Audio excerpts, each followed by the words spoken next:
Hello, everyone, and welcome to the Curse of Strahd, a customized D&D campaign played on Roll20.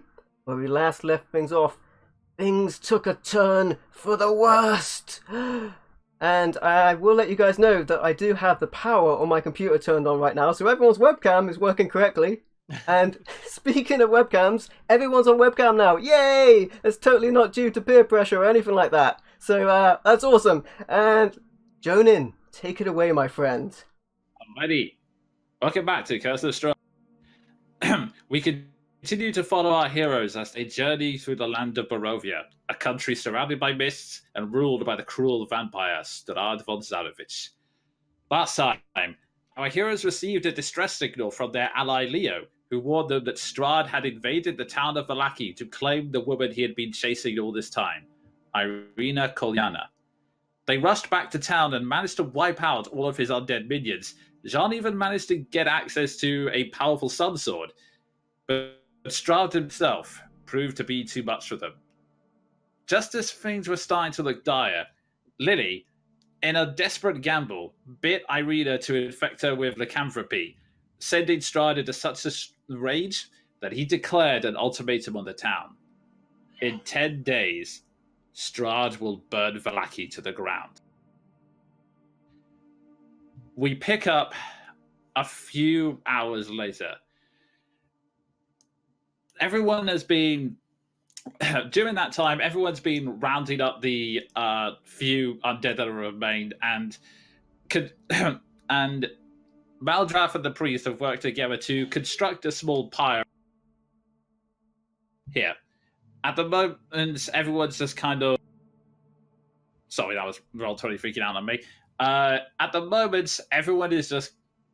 The pyre is constructed is to not only get rid of the undead to make sure that they can't come back, but also to pay tribute to many of the guards and even some civilians like the gravedigger Mitrovich, who sadly perished in the middle of all the conflict.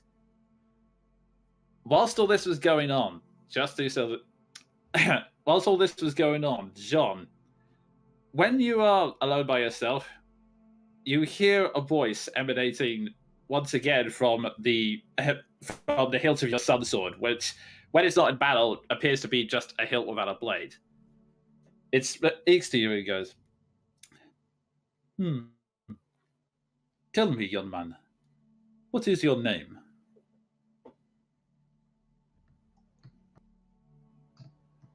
Jean-Gaspard Duvalier. For my sins. I would prefer it if you called me by the first one. Alrighty then. Mr. Jean,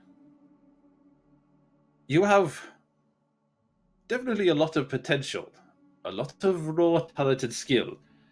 So, you may continue wielding me for the time being. But only against Strahd and his ilk. I will not.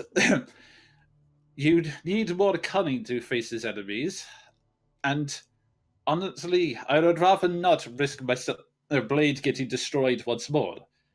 So, you can find some other weapon to use in your more common brawls, but whenever you, whenever you face Strahd, I will happily join you, if only to get my own vengeance.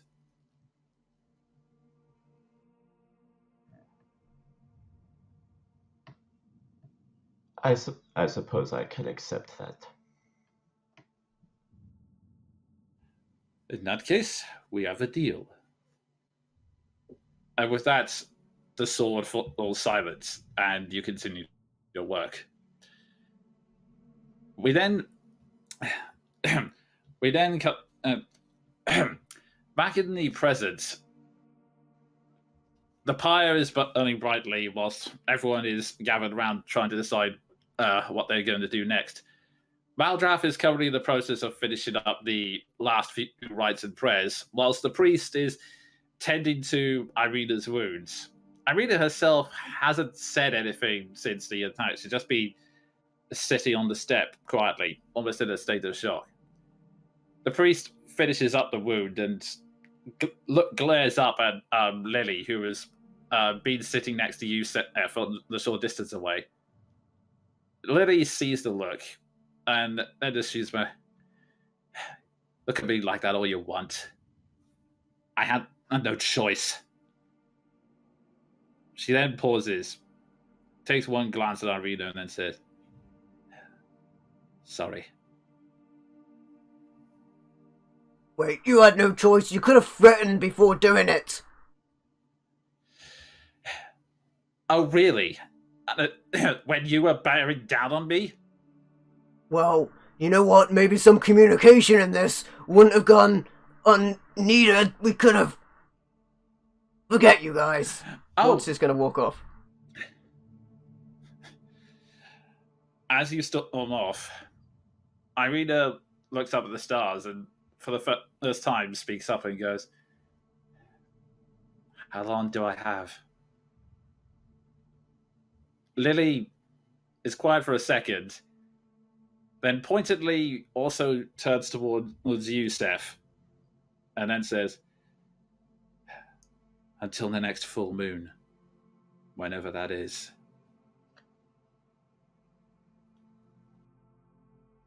I mean, isn't it better? Like, this way you know that, the moon is gonna come and you can make sure people lock you up for that time. And for all the rest of it, you have peace because Strahd's not gonna follow you anymore. That's a win, right? Lily sighs. I wish it were that simple, but... And she points straight up towards the misty sky. And you can see that there's a faint glow to show that the moon's there, but you can't actually tell what phase of the moon it is. You can count. Again, this implies that they've ever actually seen what the moon looks like. But, when you stop bleeding, you can assume that it's that. We've got, an inbuilt counter for this shit. But yeah, back just to putting that out there. But yeah, back to the game. Another silence hands over. But Leo, at this point, constantly goes, I suppose we should all be getting some sleep soon. We've done all we can for the undead and those who have fallen. We all have to decide what we need to do next.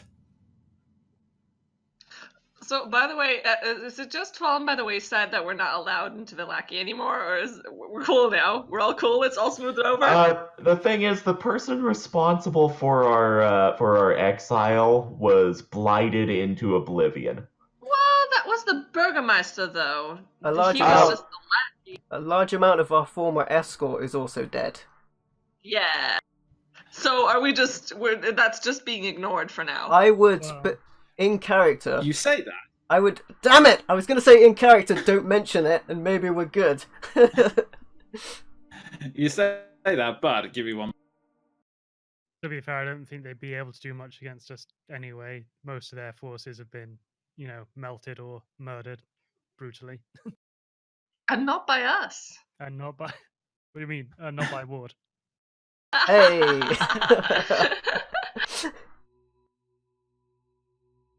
I will kill everything. I will kill anybody who says I'm violent.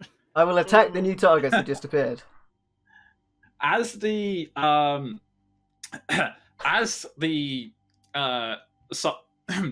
just as everything as soon as Leo says that, you start hearing Ward, you notice it first because you were walking off in that direction. Yeah, I was gonna say, I start walking off trying to get some peace and I just walk into an army. You see a mob of the various different civilians of Funaki, led by the Borgo Master himself, Baron Vargas, with two large mastiffs at his sides. And he's just marching towards you with purpose, and he goes, I knew it! I would like to you cartoon... guys are working with him! I would like to cartoon turn on the spot and walk the other way, like in one swift motion. You know something? You know something? After what this guy has done, Jean is going to ride up on Andre. Please do it, Sven. Jean.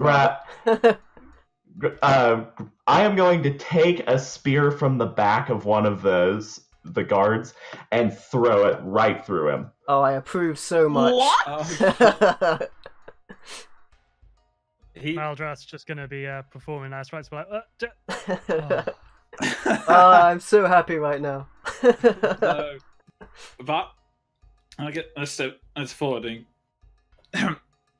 As he steps forward, make me an attack roll as you do this. Okay. In fact, no, I'm going to shoot him with my heavy crossbow.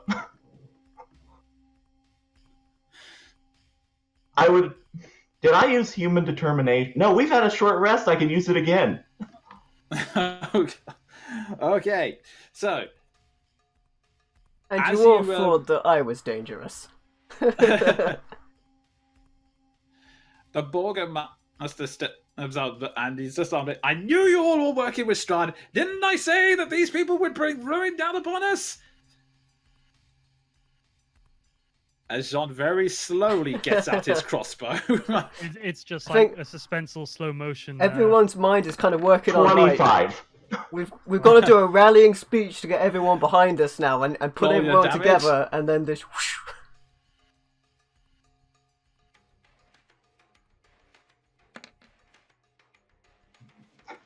8 points. You fire the arrow straight at him, and it pierces through his shoulder. He's not dead quite yet. He's like, it's just a massive hole. So essentially, what happens is that you cut him off with Stutos. I knew it. I knew you were working with.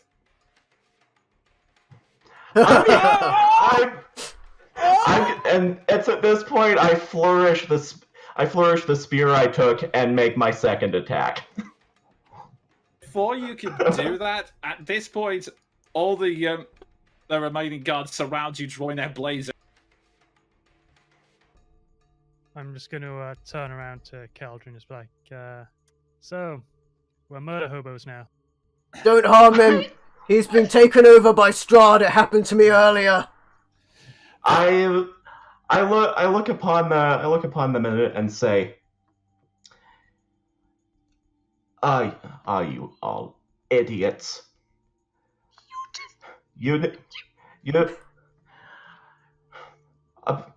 Are you all idiots? Did you not expect that this would happen eventually? Did you not expect to live in complacency under the fist of this madman? A delusional fool who imagined that worshipping the sun could solve all of your problems. Have you no spine? Have you no sense? You brought this on yourself.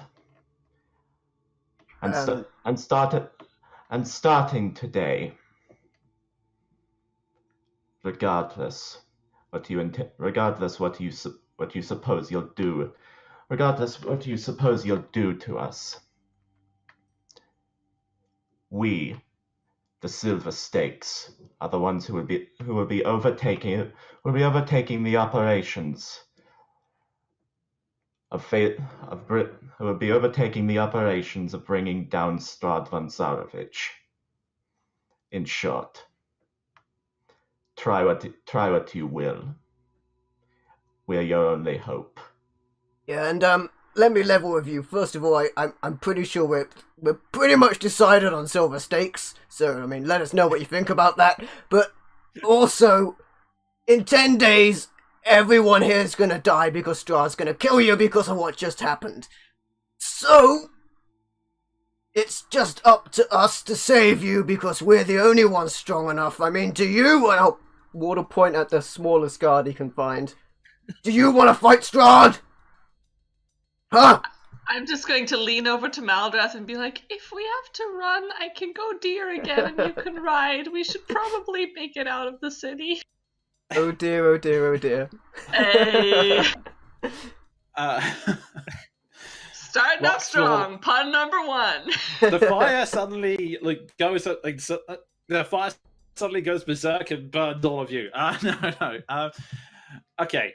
So, okay. Exactly, you don't have to answer. You're not going to fight Strahd. We're the only ones strong enough to fight Strahd, and we've got 10 days to get ready to deal with him, or he's going to wipe this whole place and every one of you off the map, and it's not going to matter if you run away, because he's going to find you, because he's spiteful and he's going to kill you all. So we can either work together and take this fuck down, or do nothing, and we'll all die.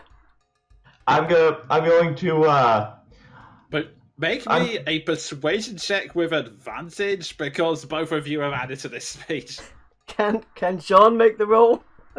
I was going to add something so that I was the one who has the last word.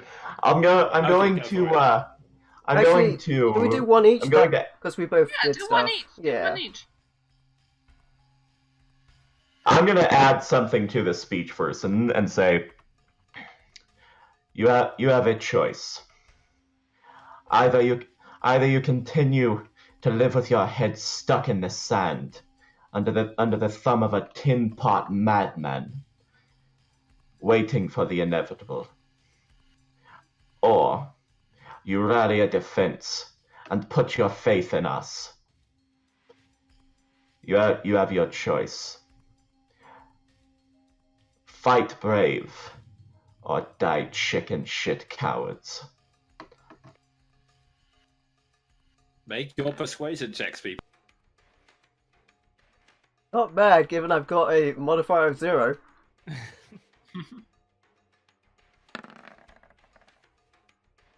That should be the 17. A quiet falls over the crowd. At first, the Master speaks at me. The herd goes, "See, they plan to take over the town. Stop them, arrest them." Oh, sorry about that point- Healing word at him. The wound closes up slightly. Unfortunately he's kind of livid, so he barely notices it. At that point, the Philip, this guard right here, takes and then says, "Burgomaster, the guard captain is dead." To which the Burgomaster responds, I'm aware of that, but we'll more this lost later, but for by now, arrest him! I would like to point out I beat your guard captain in one-on-one combat, so I would like to petition to be the new guard captain. At this point, John could be your new mayor, and I can throw this guy in front of me in the fire along with the other dead bodies if you want. Philip Shanson goes, Burgomaster, Izek is dead. We have no reason to listen to you anymore. That wave of realization slowly dawns on the crowd. He turns back to you and goes, let's get one thing straight. Stuff like this is the reason I don't like either of you.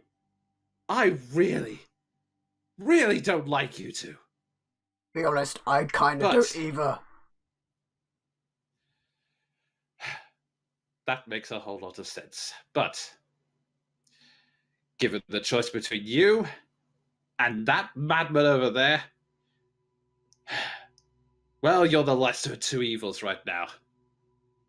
He draws his blade, and one by one, each of the other guards slowly draws their own blade.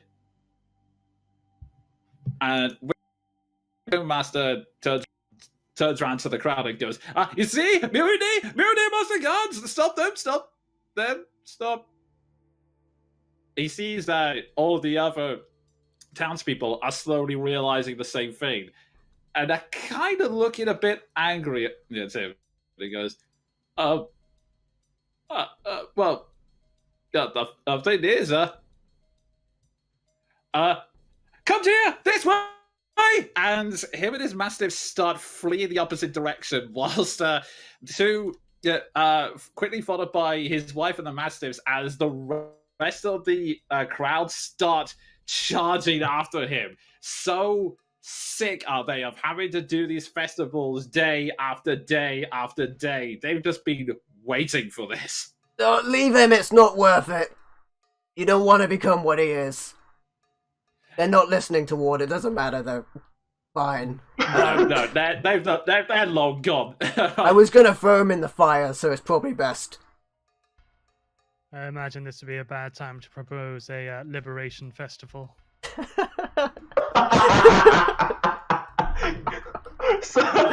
Somewhere in the background, you probably hear the faint sound of "Do you hear the people sing?" I'll sit down next to Irina. Okay. As the crowd pursues the Borgamaster, I would like to return the guard the spear that I took for dramatic effect, and just say,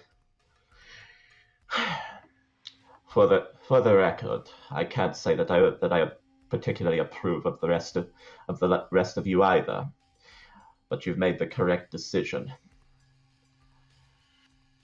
What we can do now is fortify our position here, and then seek out the last of the artifacts we need to face Strahd one-on-one.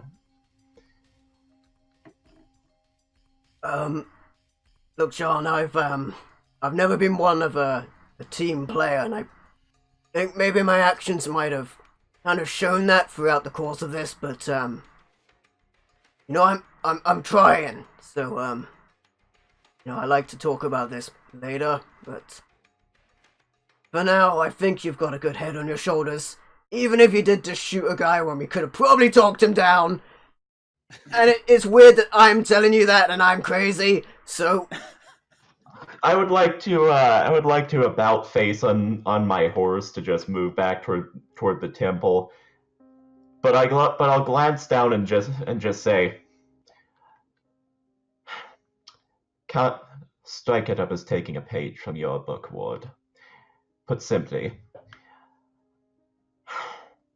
I just didn't like him.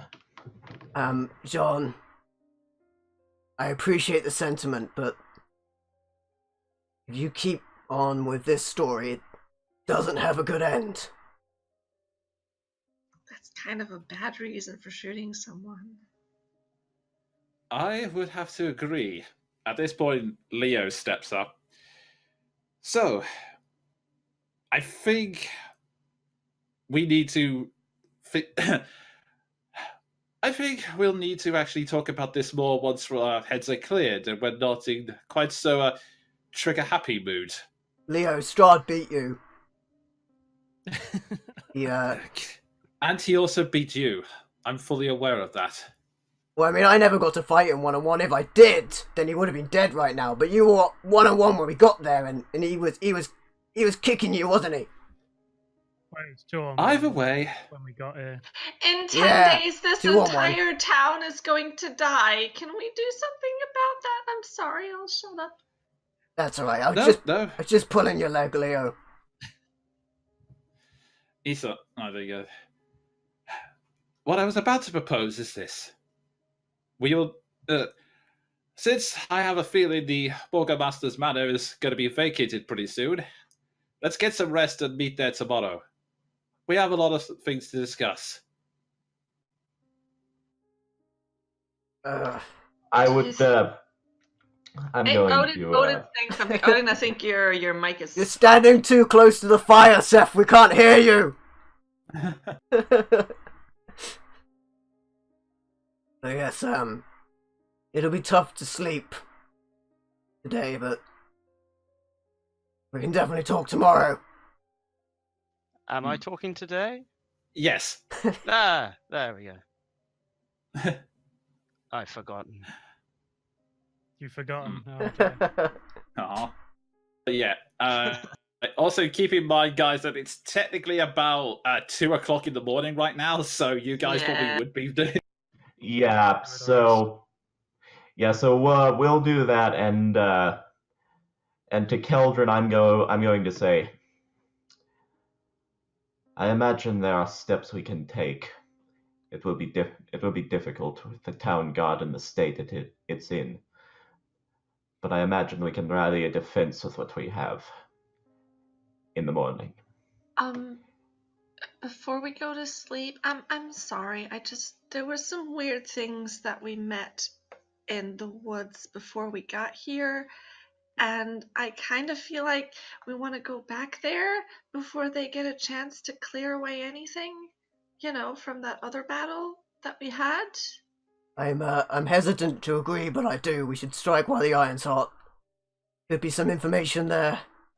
And it's not that far away, and we're already up, and I feel like I'm not going to be able to get to sleep anytime soon at this point. So, I think we could I all mean, do with the air as well. A fair idea. It's funny, as you say that, you hear the sound of this time around you hear the sound of hooves clattering behind you as a familiar wagon pulls up behind you. And if I could just find their token, a familiar face leaps up off of it and walks towards you. oh! She walks up towards you and goes, Monster Hunter Oh. Esmeralda. Yeah, Esmeralda steps over the side and goes, Oh, well, you people know how to throw parties, don't you? You don't say. Where's the dude with a stupid mask? I saw him on the way in. He's like, wait, there was a... I missed him again, didn't I? Mysterious and cool of a stranger that man is. Well, What was quick question before we go on? Was her wagon the one that we also saw in that fight? it's funny as you were about to. Okay. It's funny as you're about to. She steps forward and then goes. But anyway, you guys rushed off, so I never got the chance to thank you for earlier. Oh. Those werewolves were hunting me, you realize. Oh.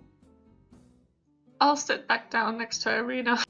I'll just speak up and say, a welcome coincidence. Just now we can use every ally we can possibly get. So I figured, what the heck happened here? Normally I haven't been able to get this far because of all the guards that were on the gate. I'm going to glance up at the sky and just sigh and say, Strahd happened. He intends to return in 10 days and wipe this place out if we do nothing about it. That explains all the explosions. Quick question. Can you make us fly? He smiles. No, the best trick I have is to be invisible, which I would have been able to show you if you had stuck around. Oh. In fact, I was about to... Those werewolves were hunting me relentlessly, and I was about to make a surprise reveal and get the drop on them, but... My, you're better at slaying werewolves than I am at this rate. Some of us are professionals. Why were they hunting you? I wish I knew. It could be multiple things, I guess. It could be the time I tried to sneak into Strahd's castle, or it could be the horse I stole from the Vistani. One of those. There was that Vistani assassin with them. Yeah, who was that? I'm just kind of looking from her to Seth to her to Seth. Who was that? Also, who was that big werewolf? Did you? I mean, I don't mean to. I mean. No, I didn't expect him to get back from after being dead. The ground. Yeah, that's... I didn't know he could do that either. Walk face. Ah. What is really that- clueless right now? I'm going to pipe up specifically to Seth and Lily and say, in terms of preparations, would it be advisable to go after him? Eliminate him as a threat? I think we're gonna run into him whether we go looking for him or not. We're like a lightning rod for bad stuff, so it's gonna find us eventually. You make an inarguable point. And who was the assassin? The Vistani? You guys have actually met him before. Specifically, he was the brother of the elder Vistani, Arigal, who had been so charismatic earlier. To that, recalling who he is, I'll just add, as for that assassin, well, you think you know a man. Oh, tell me about it. And Ward kind of looks at that mask for a moment before he puts it away. Oh yeah, and they also lost Crowley, so that's happening. And,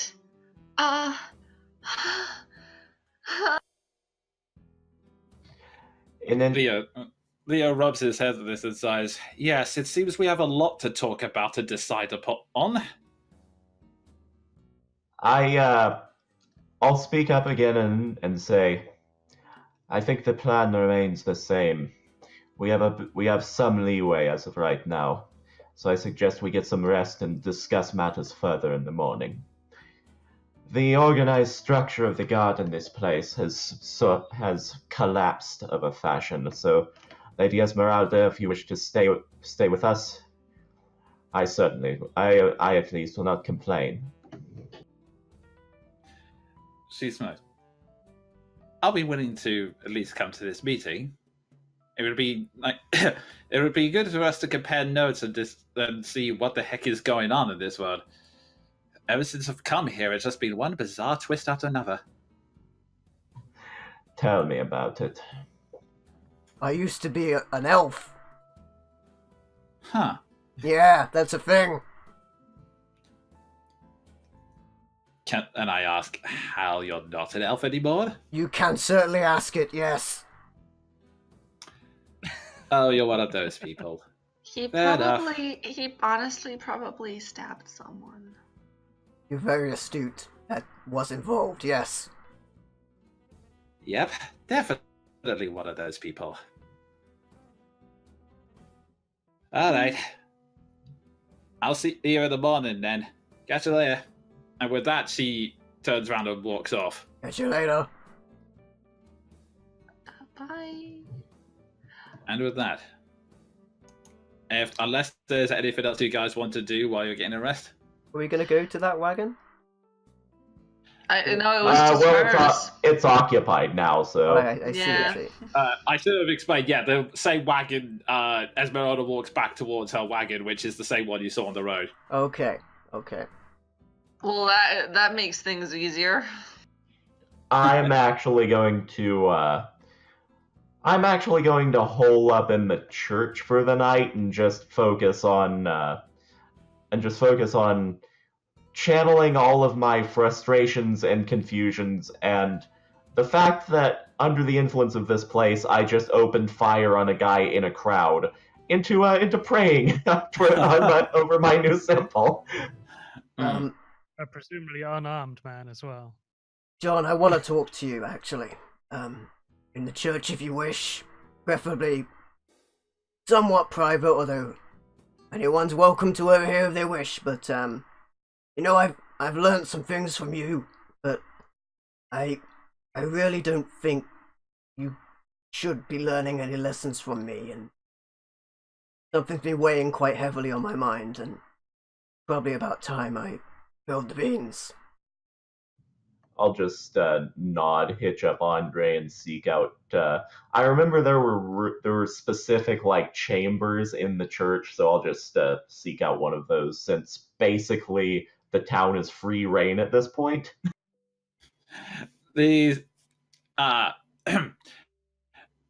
Yeah, there is a side saber in the church handle. I can drag you to there if you wish, but give me one moment. Please tell me the church map is still here. There it is. Okay. I'm just going to do some quick cleanup because I didn't expect.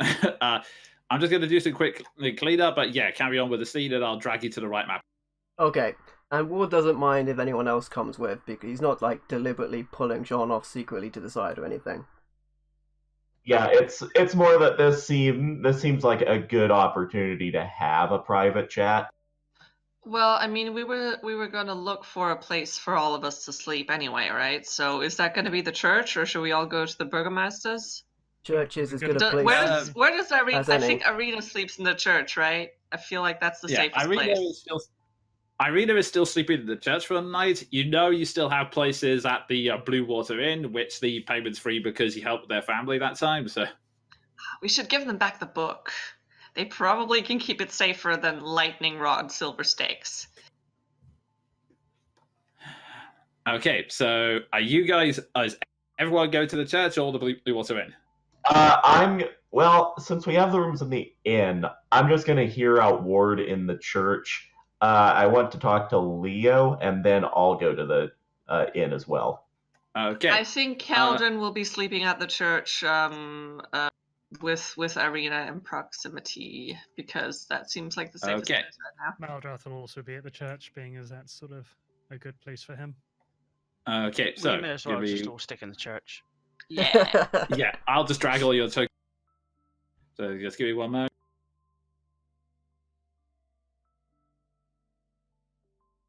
Okay, Let's so have those in character add your tokens in conversations. one by Oh, this music is lovely, Jonan. I lost Thanks myself you, for Kevin a moment. And then I found myself. You wish. Ah. Literally, yourself is here. Let's see. Oh yeah, Jean's token.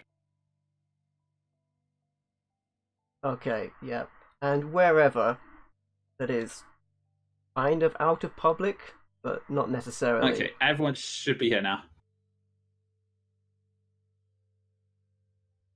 Just into a random room. Yeah. I'll move you into here with Jean, which is basically a study area. Everyone else is... everyone appears to be okay with what's going... everyone else has moved in. They're kind of giving Ward and Jean a slight wide berth. Everyone else, they've kind of sort of begrudgingly accept. I mean, you are associated with Jean, but you don't appear to be as violent. And Irina at least vouches for you. And, Ward's not necessarily being secretive about this. He just doesn't want to do it, like, right out in the open, like he's pronouncing it to the world, as it were. Like, pretty much just, like, Yeah, I mean, it's a one-on-one party-wide. thing. Yeah. If anyone wants to listen, you guys all know that's this study over here. He'll go to, like, sit down and then kind of sit down, then decide not to sit down, get up, decide to sit down again, and then just kick over the chair, then look a little nervous, back at John. When we first met, I'll be honest, I did think you'd all be dead by now. I really did, but I'm quite sure you will beat Strahd. With or without me, so it's probably time I confessed, my story. It'd do me well to get it off the chest, and, we might all be dead soon anyways, so it's not like any of it matters. Listening in on this. Even without animal form, your ears prick up on this, and you manage to start moving towards the edge here.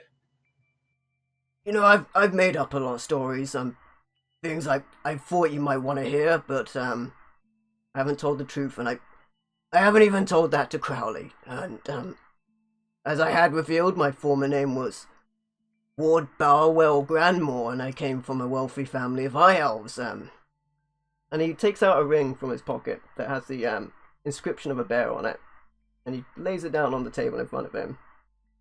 And I was entitled, and I was horrible, as I told you, and I really gained my title of backbreaker. As I mentioned, not from breaking the back of some ruffian during a frequent drunken brawl or anything like that, but from torturing and playing cruel games on the servants and those I deem beneath me. And I hate orcs, and a lot of creatures for that matter, disgusting, crude, simple, and undignified creatures, and half-orcs the same, and so I thought, until I met the right one. Until I met Dasha and her clan. Panorama, and mostly orcs, the odd misfit, half-orc or half-elf and alike. They set out camp outside my town, and I had elected to send them packing myself, kick them out to my watering hole, but then she challenged me, and she didn't back down, and it's really funny because she kind of challenged me to a drinking contest, which you are familiar with, which I lost. So then we had a game of strength and arm wrestle, which I also lost, and then I thought we'd settle it in a game of intellect, a battle of the minds, and she beat me at chess, and when I complained about that, she beat me up with a rook. You get the point. You get where I'm going with this, right? But it was the first time anyone had stood up to me like that, and I was impressed, so I didn't kick him out of town. In fact, I would drink with Dasher almost every night, and almost always ended up under the table. I digress. We became more than friends, You know what I mean, Sven. You know what I mean, John. Seth knows what I mean. I know what he's been up to. John, for the most part, has just been quietly listening and just giving a knowing smile at the correct parts, and he says specifically to that, I believe I catch your drift, Ward.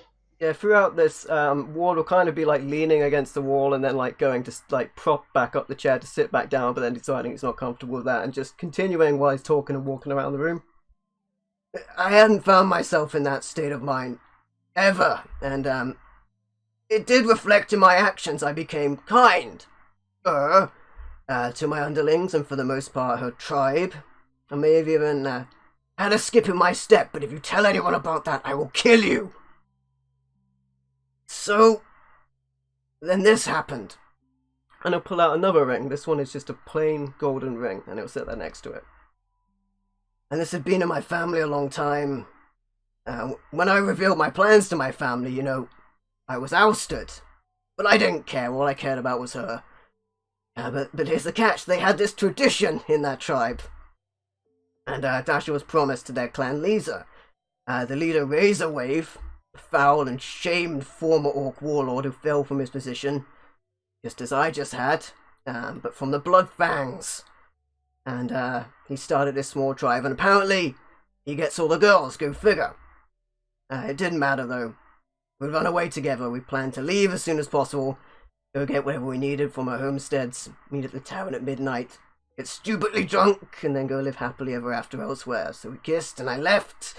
I didn't get my things because I couldn't. I went back to the bar, got drunk, waited, but she never came. I kept drinking, and I kept hoping, kept thinking that dawn would rise and she'd be there, but she wasn't there. And, I put everything on the line, and it was all for nothing. And it was the first time that I think I raged. I don't remember anything about it. I don't remember anything. But I remember when I came back, I was looking down at Dasha, looking at my hands, covered in blood, and Razorwave was there, looking at me, laughing. And he told me I killed her. But I'd, killed her. And, in a blind rage, and and then he got away, and he just left me to suffer. It was better than killing me, which it was, and I wanted to get even with him. This time I remember raging. This time I remember killing most of the orcs, most of the tribe. Razorwave got away. One day, I'll get even with him. I returned to the tavern to drown my sorrows. I'd met my lost love, and she was still there on the ground in a pool of crimson tears, and, I saw something I can't explain. I saw, I don't know what, but the room filled with shadows, and out of the darkness came this black-robed figure. I went to strike at it, but my hand was different when I did so. I looked down at my fists, and they were bigger. Felt stronger. I got the fuck out of there. That's when it hit me. When the light struck me, dawn finally rised, I was like this. I was a monster, as I've often proclaimed. Cursed with this cruel, ironic visage, as a constant reminder of what I've done. And you know, I'm not looking for redemption. Nothing will ever make me the man I used to be, or somehow bring Dasher back. I want absolution. And more than anything, I don't want anyone to make these kind of mistakes. Are you listening, John? Do you get what I'm trying to say to you? Because this happened with Crowley. I'll put the mask on the table as well. Drop it down there. I spent a long time with people, away from people after what I've done, and civilization, as it should have done, let me go. And, why wouldn't they? I was an outcast.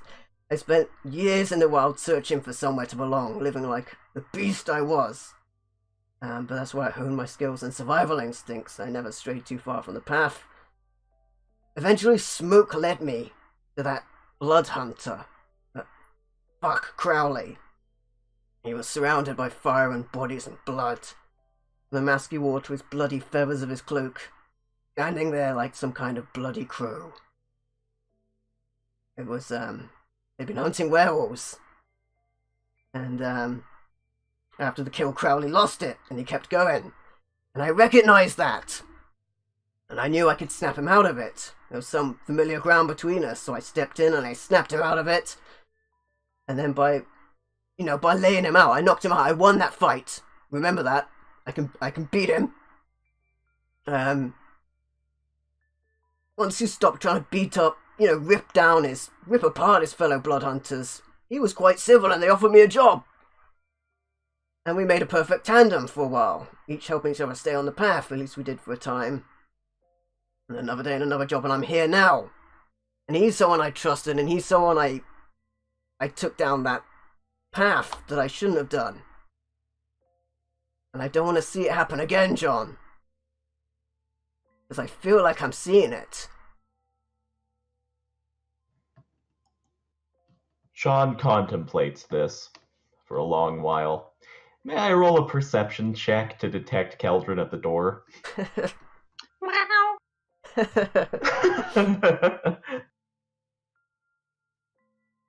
I mean, they can try and stealth.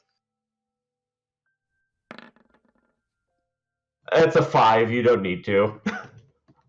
Roll a 1. Yeah, I was gonna say. Oof, close, but no. Okay, yeah. Jean contemplates this for a long while and says, You say that. But the truth is, Ward, there's more of a connection between the two of us and has been from the start than you realize. Would you care to hear me out? Hear my sob story? Ward nervously sits down and then gets up again and kicks down the chair. Leans against the wall and just silently nods.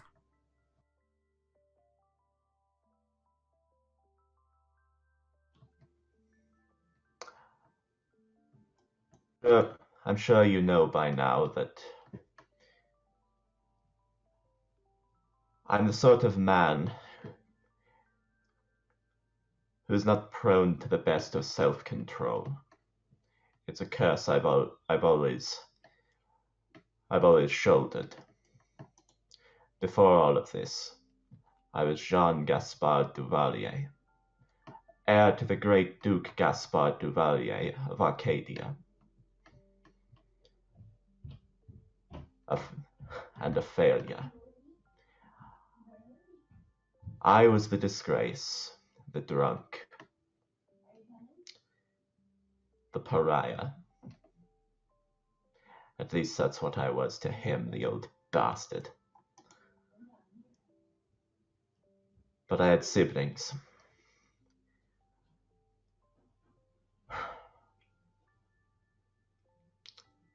He pauses for a long moment, just sort of gathering his recollection of events. Not really comfortable talking about this, but you've just shared your life story, so he is too. My younger brother, Gabriel. Well, as a child, he had this wonderful view of knights and chivalry. And for some unthinkable reason, saw that in me, saw a hero in me. And one day, on a hunt, I let him down. I was drunk. I ceased to pay attention to him and keep a handle on the house guards, and he was taken by bandits. Just another band of thugs roaming my lands. I hunted them down. I acquiesced to their demands. And I watched them kill the one thing I valued. The one thing I loved.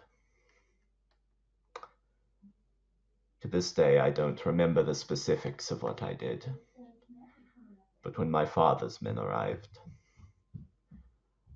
I was standing amidst a field of death,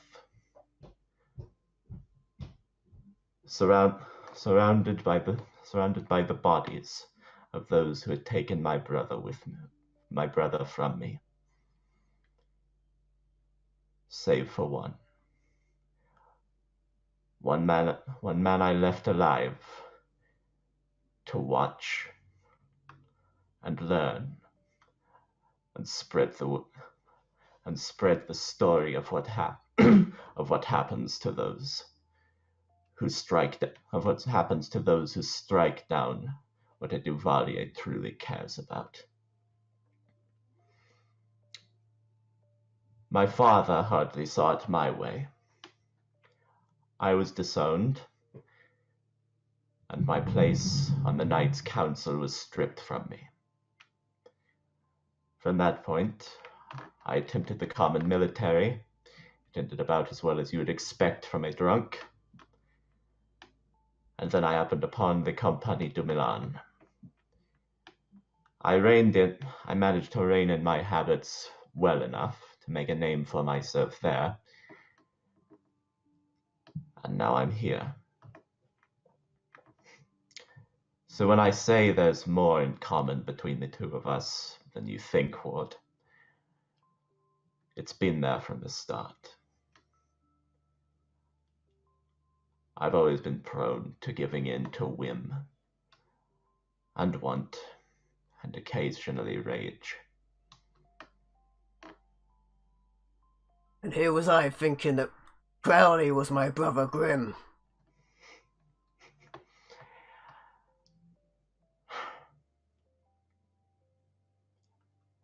Listen, John. We're not good people. But there's someone here way worse than either of us, and we can do something good by taking him down. Now all of this, and Ward points at the possessions he left on the table, that's the past. And I've been holding on to it, and it's time I left it behind. And I'm not gonna drink this away, and I'm not gonna fight this away. And I'm gonna do something right for once. And I know you can too.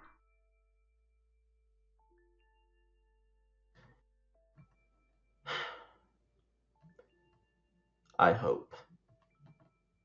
That's been it's been the driving phrase of my life. I hope. And I intend to try. Keldrin sneaks away at this point.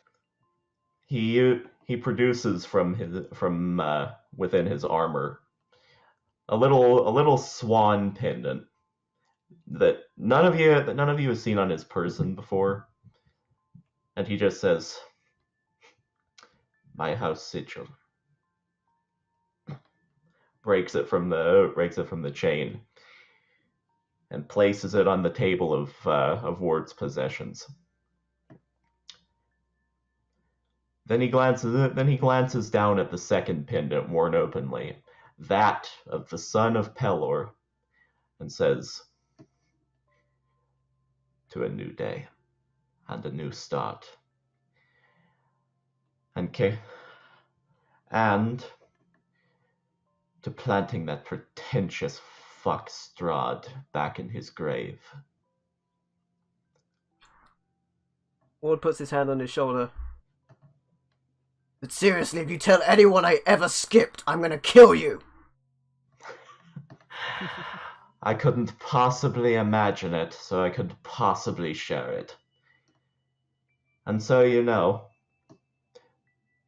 I could get behind the Brothers Grimm. Has a ring to it. Ward silently nods and then fumbles with the door because he's so kind of like pent up by what he's just let out, and then let in as well, and then makes his way out. I'm just going to quietly follow him out. Okay. Anything else anyone else wants to do before turning in for the night? I would like to spend just a little time. If Leo has a nightly prayer, I would like to join him in that. Since we are now both, with everything coming full circle from a certain other campaign, we are now both men of Pelor.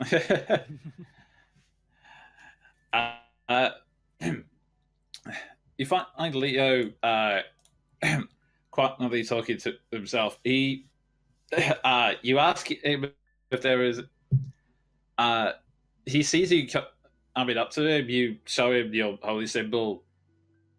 He nods, and then allows you to sit next to him. As you do, the two of you do sit next to each other, and he says to himself, "Pelor, here the two of us stand, champions, unworthy though we may be. I failed my kingdom back then, and I may have failed Valaki now. But show us the light. If you can show us any form of guidance of what we can do, provide us any guidance for our blades to protect the people from the dark powers that they cannot hope to defend against. Anything would be good at this point. This is the first time I've ever been so lost. Please, anything for me and my companions."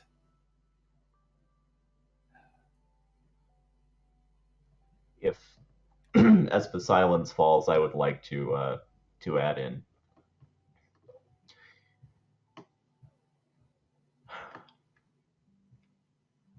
Pelor, Lord of Light. I am new to this, so I'm not entirely sure if you can hear me yet.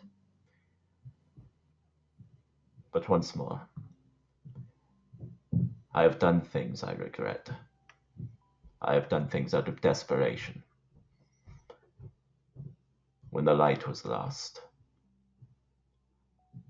And all I ask is a chance to make things right, to defend these people, and to protect my companions. I ask for a chance. I ask for a light. Not knowing how to end it, he just opens his eyes and says, "Thank you, I suppose." Leo chuckles at that. The two of you stand up. He then turns and says, I'll see you in the manor tomorrow. I need to make some preparations before I get my own. And with that, he walks out. And I just quietly nod, let out a breath after everything that has gone down today, and I'm going to turn in at the inn. Mm-hmm. How's And- Irina doing before we go to sleep? Irina is she's just sitting quietly staring at the ceiling. A lot happened. She's just trying to take it in. How are you still in cat form at this point? Nope. I'm just gonna sit down next to her and just wait for a bit and then go, hey. Hi.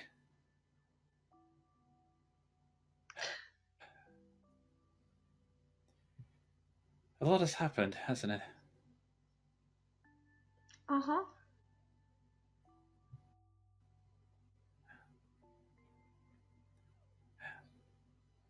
I know it's not the. I don't suppose it's the same thing, but when you change, does it hurt at all? Mm-mm.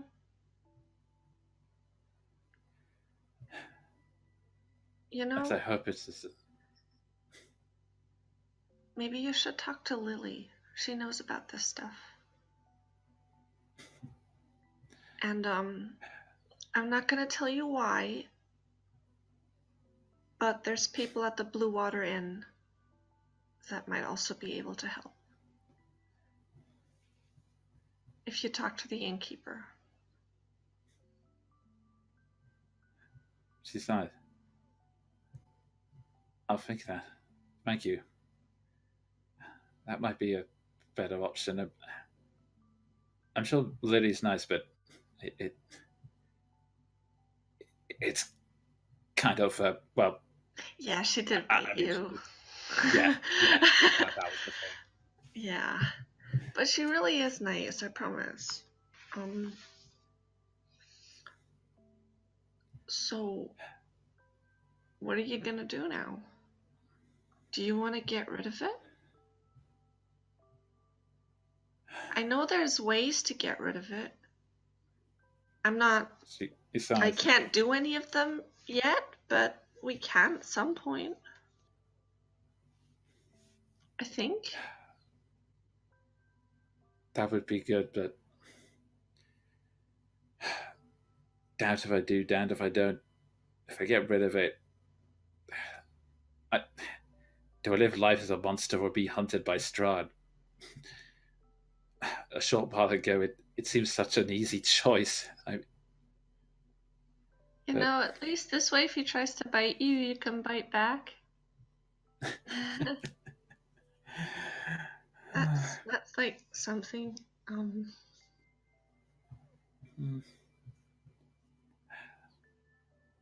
I only hope I'm still myself when that happens. Too many people died for my sake. Too many people. It's not for your sake. Did you tell him to go and burn down the city? No, you don't. He is a douche.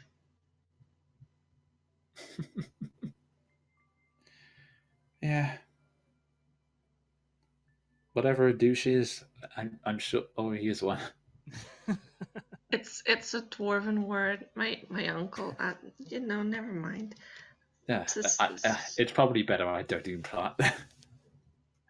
I would curse. I doubt a noble.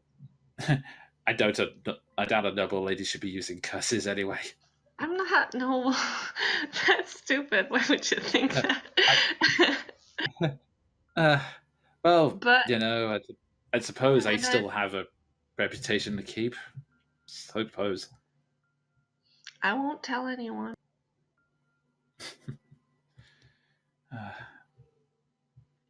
Thank you.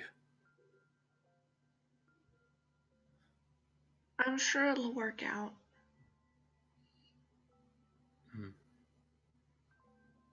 I can only hope. My luck hasn't been the best so far. I would turn into a cat now, but I can't anymore. So I'm just gonna sit here and be awkward. Actually, I should probably fine. go to sleep.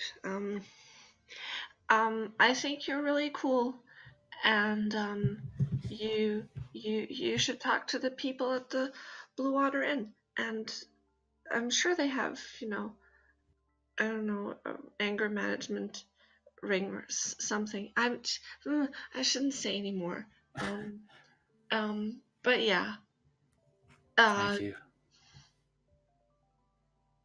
Good night. And when Irina just sort of leans back against the wall and closes her eyes as if she plans to just sleep there. I'll find a corner and curl up. Alright. And with that,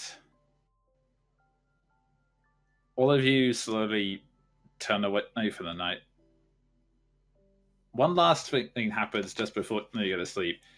The priest takes a moment to find you, Maldrath, and just takes a moment to say, thank you for helping me with the rites. We lost a lot of people back then. It's no problem. I'm just doing my duty. We can't give Strahd any more servants in his perverted game.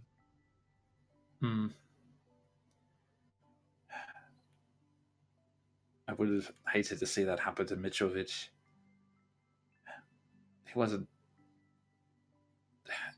He meant well, despite his behaviors. After I was initially worried when you scared him half to death, but he did seem like he was on the straight and narrow for once. Cannonball will guide him on his way. You needn't worry.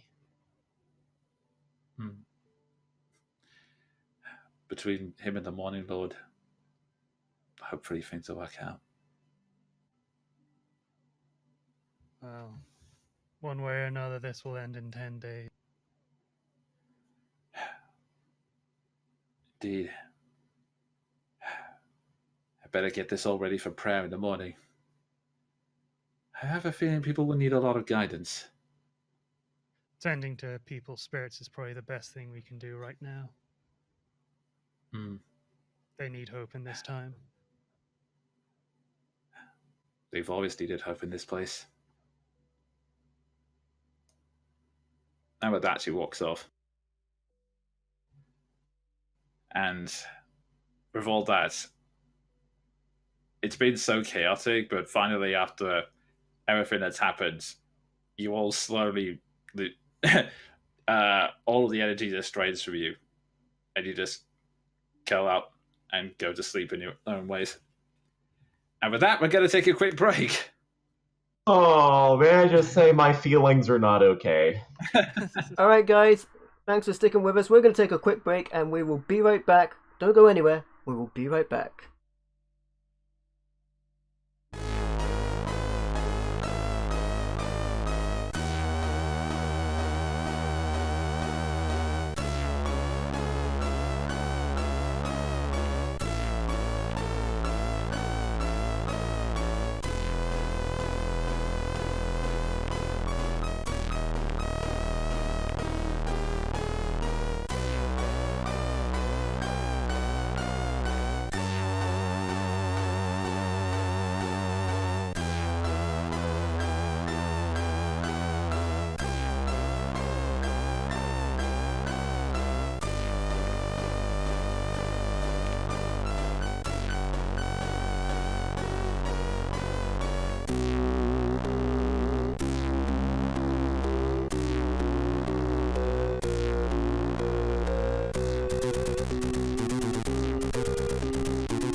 Welcome back, everybody. I hope you enjoyed the break scheme, which hopefully should now show the correct level.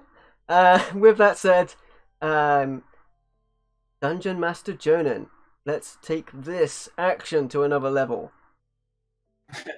Yeah, Okay. I tried to make it work. Yeah, I see what you were doing. It was good. Yeah. Okay.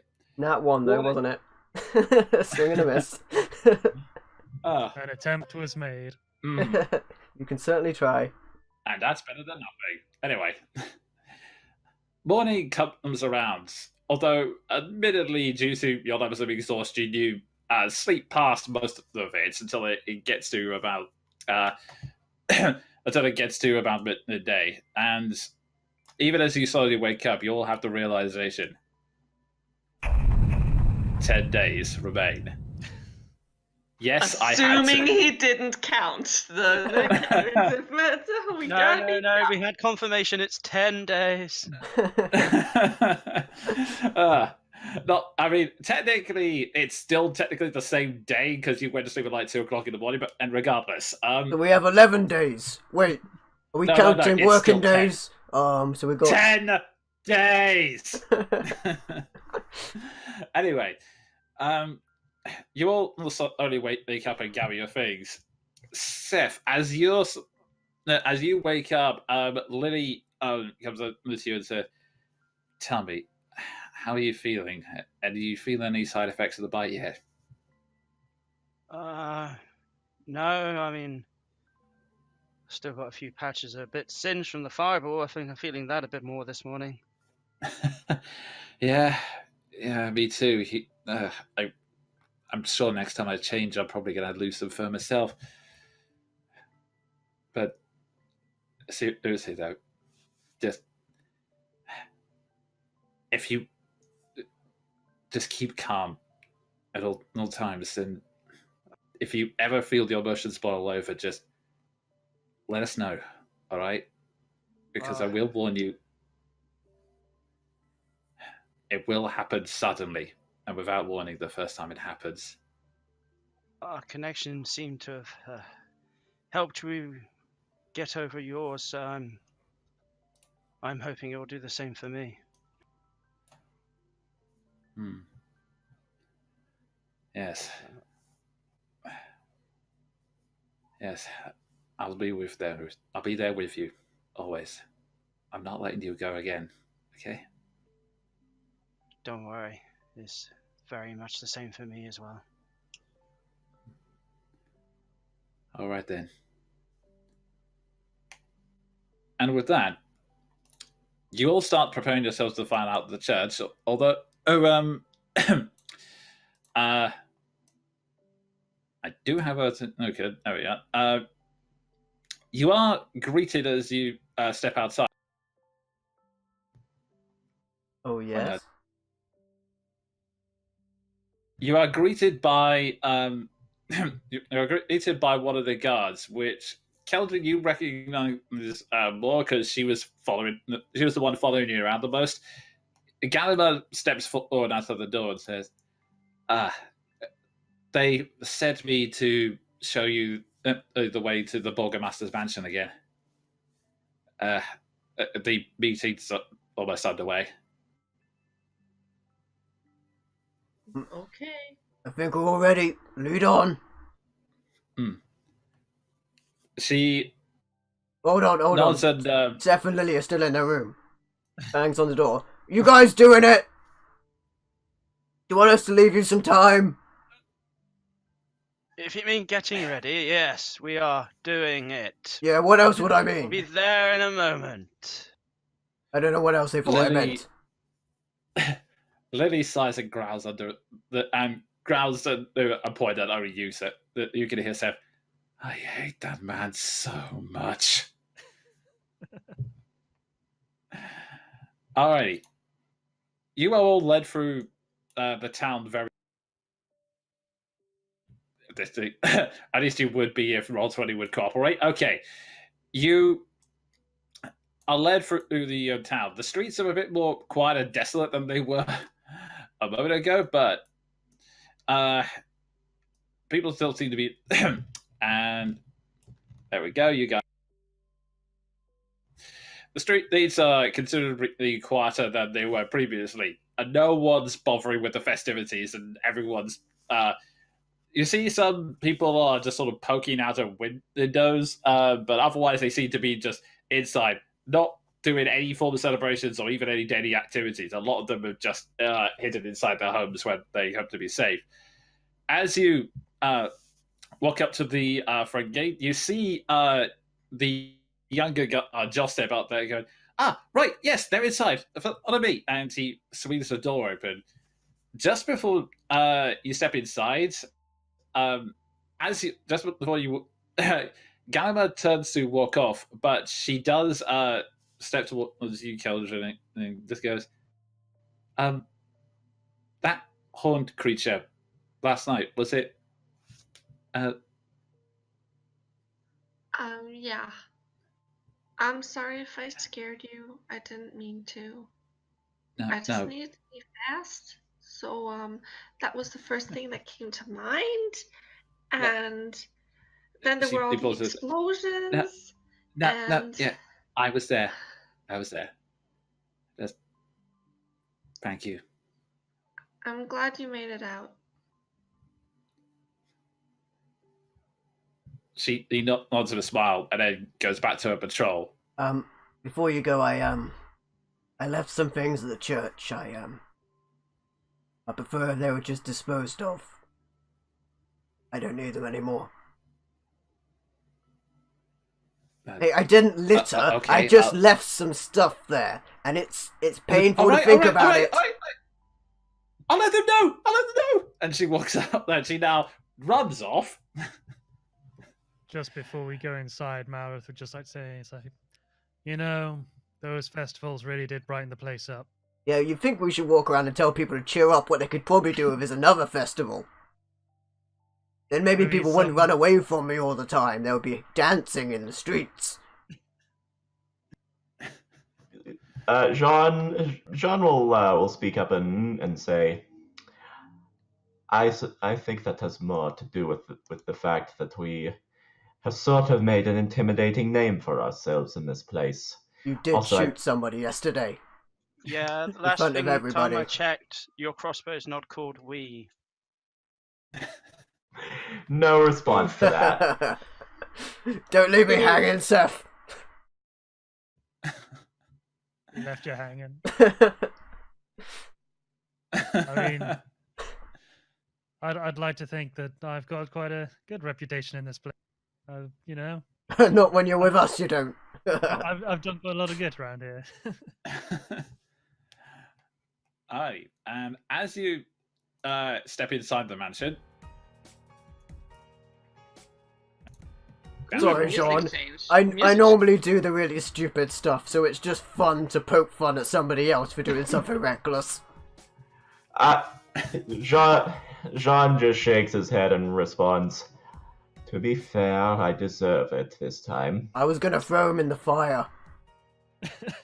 I'm glad I beat you to it. I was gonna do that.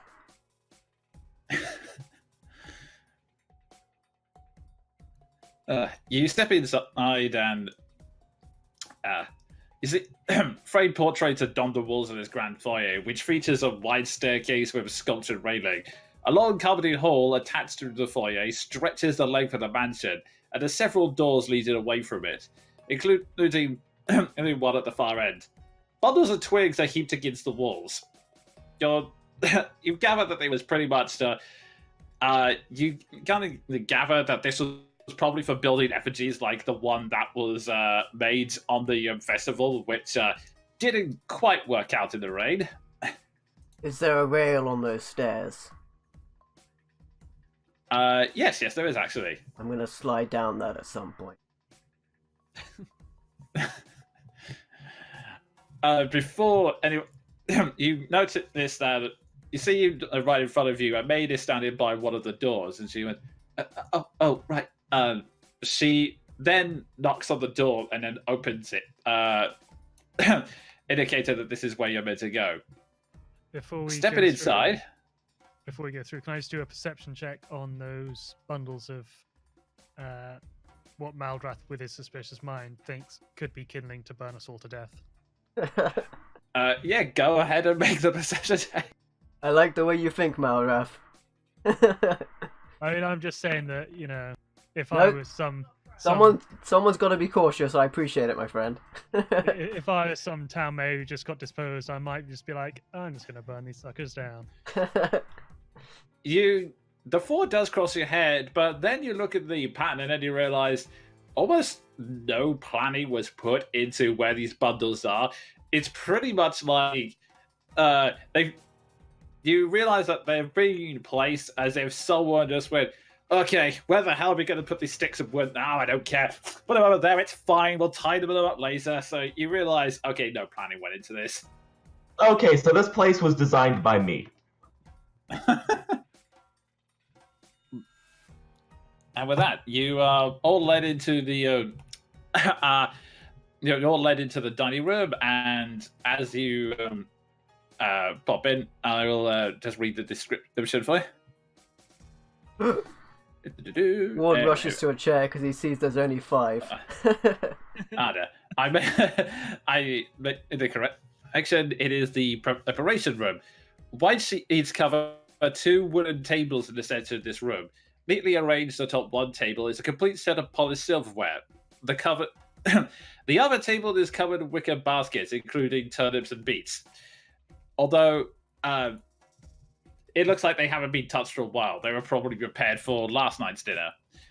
As you all step inside, you notice that there are 3 people currently already sitting down in the chairs. Leo, the guard known as Philip, who you've met a couple of times, and Danica, which catches you a bit by surprise. Leo, they finally arrive at last. Please, have a seat. I'll just seat myself next to the other half of the Brothers Grimm. Let's see, everyone moves around. Okay, so hang on, did the music just die on me? No. Guess who rolled 20? Okay, so as everyone sits down, here it goes. We were just figuring out the town structure. We're just deciding between us, since we decided that it would probably be better if you silver stakes, was it? That seems to be the consensus.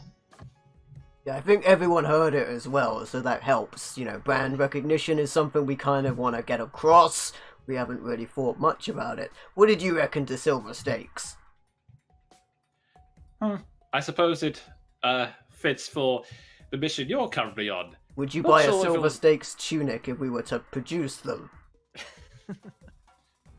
What about a tabard with silver stakes on it?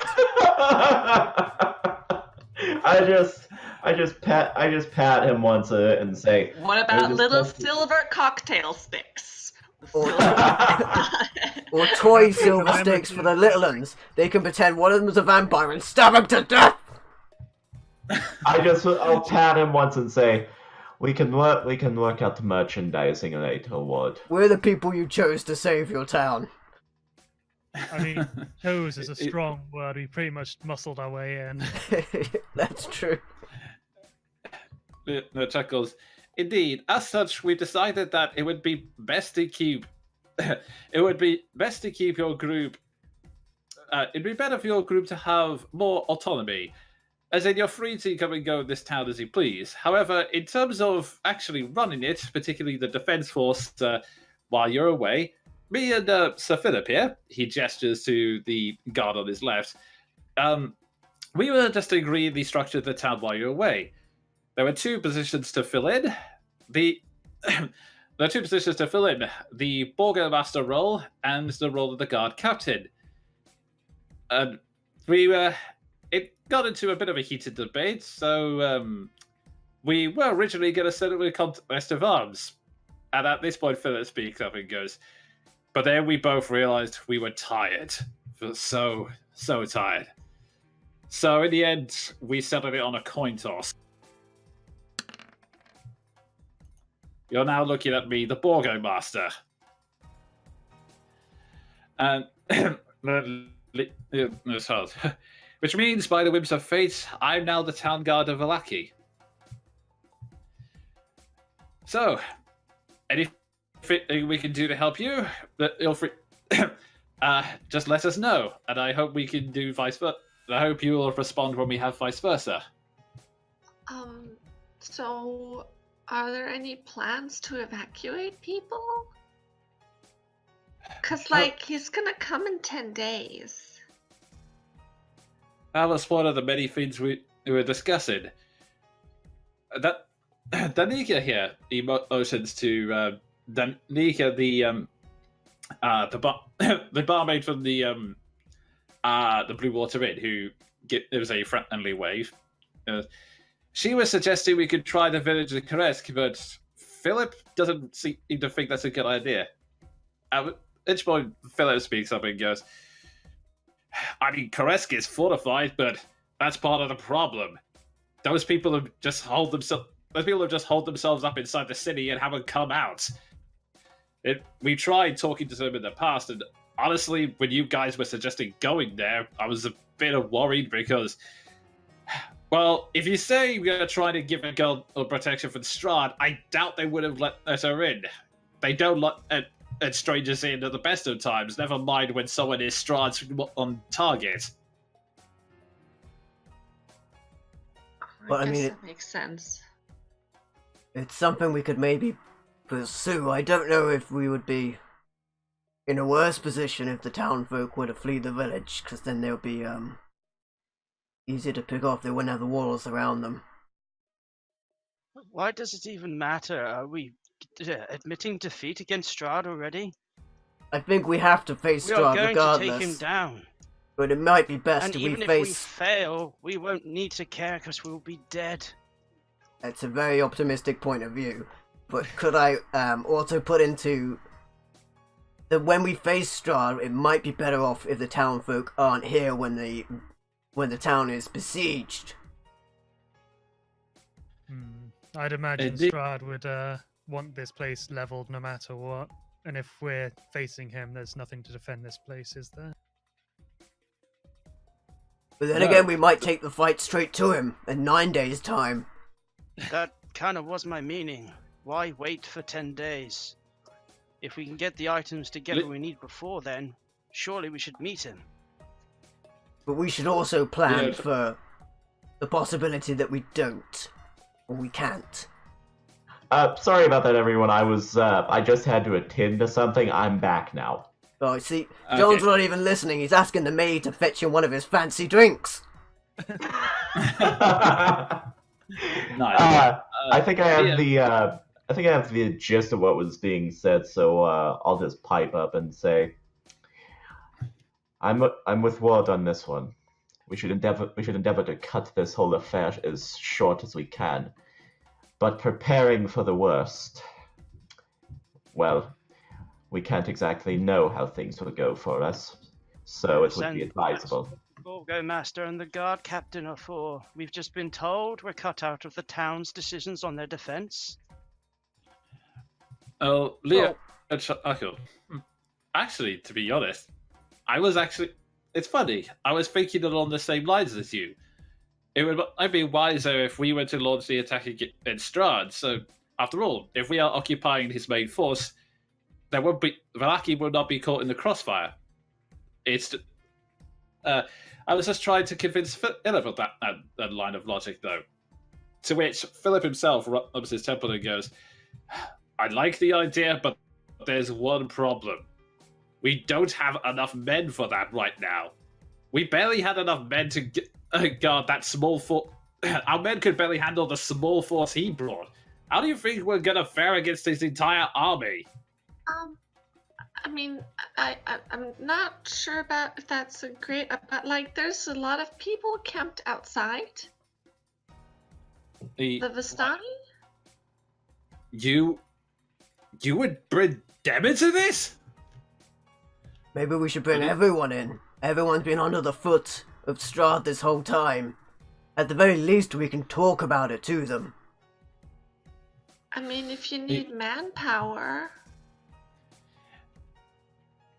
Go and make a persuasion check. Oh, fuck me! Whoa. Oh, It's gonna go great. It's because Ward is providing you some assistance. That's 7 gonna charisma, help me though. so much. Like, oof. Natural. Oh, No, talents and advantage. jazzy. Talents and jazzy. Don't jinx me. Whereas, persuasion you said? Oh, mine's 2. Oh no.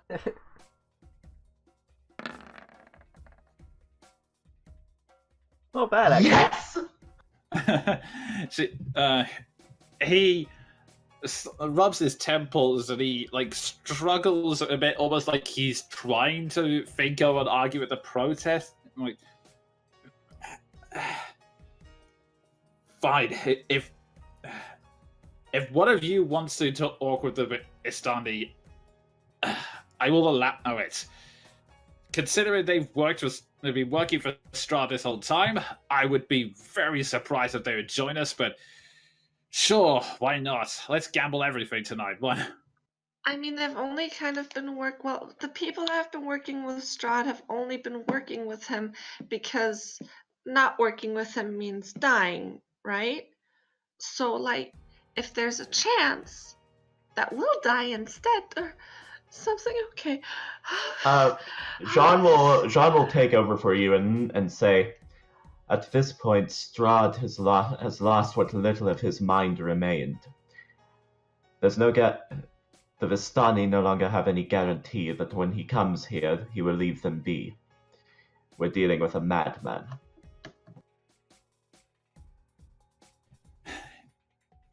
And he decides to run and go, very well. I guess if we are so desperate that we're going to bring them into it, might as well bring messages to Eska Barovia, see if they have any militia to help us as well. I would concur.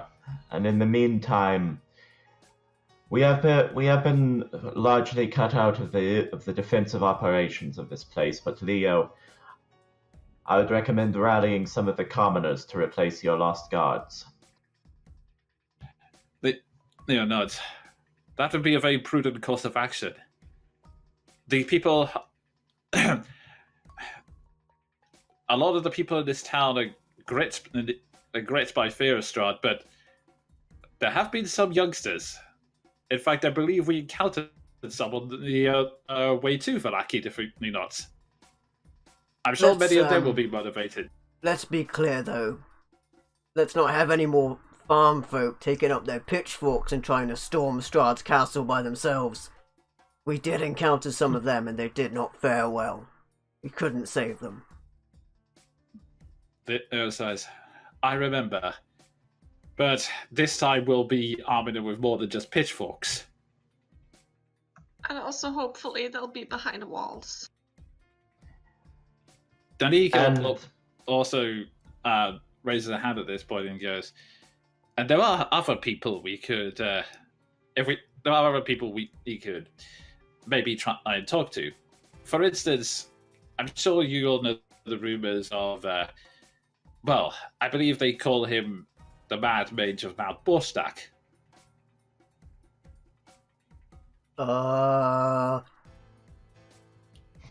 Is he the one that resides on the tower by the lake?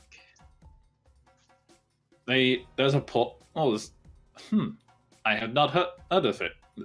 I had not heard of that, but the rumor I've heard of is that on the other side of Lake Zarovich, you'll see periodic lightning strikes. Supposedly, they are from a mage named Monty, who once tried to fight Strahd years ago. I've heard a lot about that, but please inform the rest of the group so that we can just clear the air. She chuckles. All I know these are rumors. Apparently some of my friends have encountered him in the forest, but he's not the most sane person. As in, he mostly just spouted gibberish, but, well, we need all the help we can get, and from what I hear, he is a very powerful mage in his own right. So he's not ironically called the Mag Mage, then? If only. In honesty, I have a bad history with magic. But, an ally's an ally. I'll nod and add, speaking of which, she doesn't seem to be here now, but that traveler, Esmeralda, she may be able to offer the remaining guards and whoever you recruit some manner of preparation against Strahd's forces. She seems to know what she's talking about in that regard. We've also come across, and Ward goes to look for his mask and then remembers a masked renegade maverick. He shows up many a time, but he was at the gates during the battle. He's a powerful ally, albeit a pompous one, but any news on that? Nods. Indeed, the bloody crow was it. I met him at the front gate. If we could track him down, it'd be good, but after healing my wounds, he disappeared. Said he was gonna see what he could do in the battle, but I never saw him on the other side. Likewise. So, but he seems to be super well informed, so maybe he's just gonna turn up. So should we go look for the Mad Mage? Is that what we're doing? Oh, do any of you know where there's a castle with amber giants or something like that? As a night, I've not heard about this. Why? And the goes. They received a tip-off a while back, but no, I can't say I haven't had that much luck. Maybe the mage knows. Maybe he does. If I was to give you some gold coin from my purse, would you be able to tell us where this place is? Dandika looks down at it and he goes,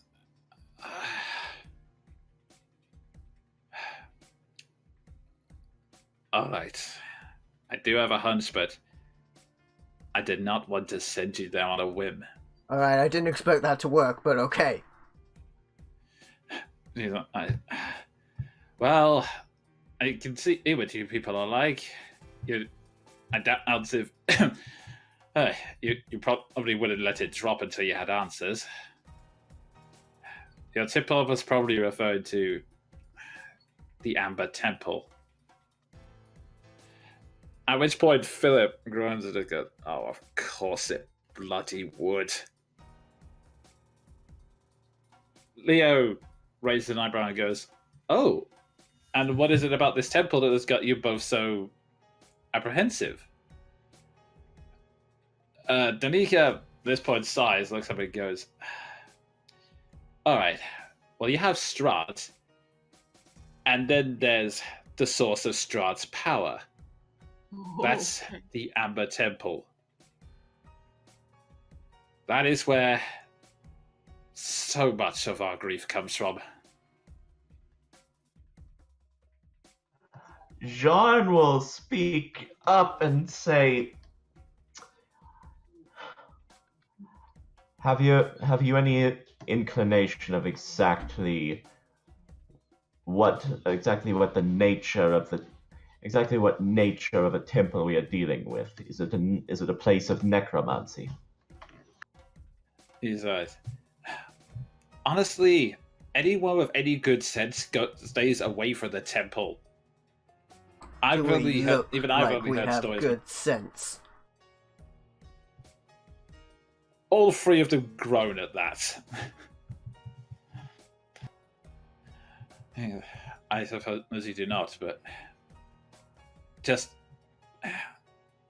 I suppose the only people who would know anything more about it would be the Dusk Elves. After all, they were alive before. Well, let's just say when Strahd took power, people were less inclined to get up that way. We saw a dusk elf among the Vistani, didn't we? Yes, Yes. we Out of did. character?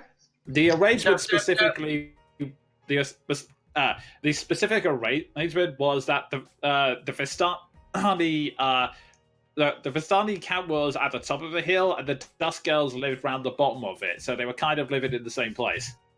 Okay, so we got a 2-for-1 going there. Keep going. And then, so if you guys go there, keep in mind it's going to be a long trip. One little I do know, the Amber Temple's right up in the mountains, so you're going to be climbing up there for, I'd say, it would probably take you, if you're lucky and make good motion, it would take you a day to get up there. Never mind getting back now. Perhaps we'll save it to last. So the way I see it right now, we're looking at the Vistani and the Dusk Elves, and perhaps the Mad Mage, and then the castle. And honestly,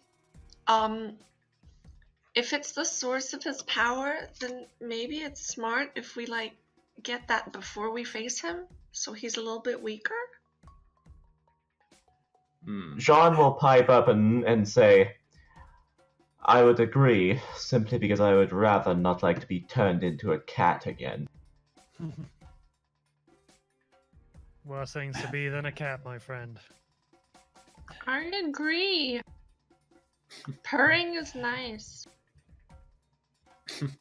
Of course Lily of course you can say that. You do it of your own will.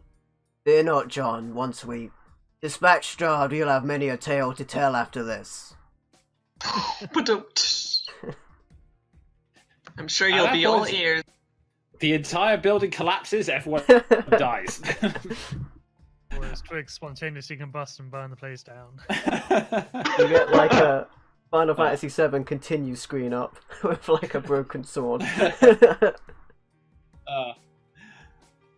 that point, Lily also speaks up and goes, we should probably also do something about the werewolves as well. Frankly, I'd rather not have them try and stab us in the back like when we were trying to take on Strahd. Nor would I like to see them on the force that may or may not come to this village. The swallows a bit, then speaks up. I know where they live. They have a den based around. No, she stopped numbers again. They have there is a lake not far from here. It's to the far west. I'm not 100% sure what it's called.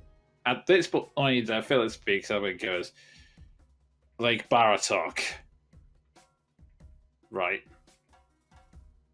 Lily shrugs. I guess so. All I know, I'll recognize the lake once I see it, but it's not too far from here. Then that's where they camp. In that case, it seems the order of things is relatively simple. We deal with the Vistani and the Dusk Elves outside, then we hunt down these werewolves, and hopefully gather us a portion of resources to use in tackling that temple. Is the mage closer than that lake? Which lake is closer? Yeah, as much Lake time as we can save as possible. Lake Savovich is the closest. It's the same place where you encounter that fisherman and Ward snapped his neck in front. Oh yeah, I had to bring that up. We've got Vistani, Mage, Werewolves, and then Amber Temple. With that size, we have a lot of problems on our plate. And at that moment, everyone make me a perception check. It's better not be fire.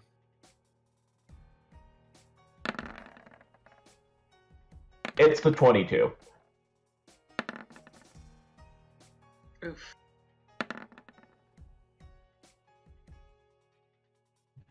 Okay. I do have a passive perception of something.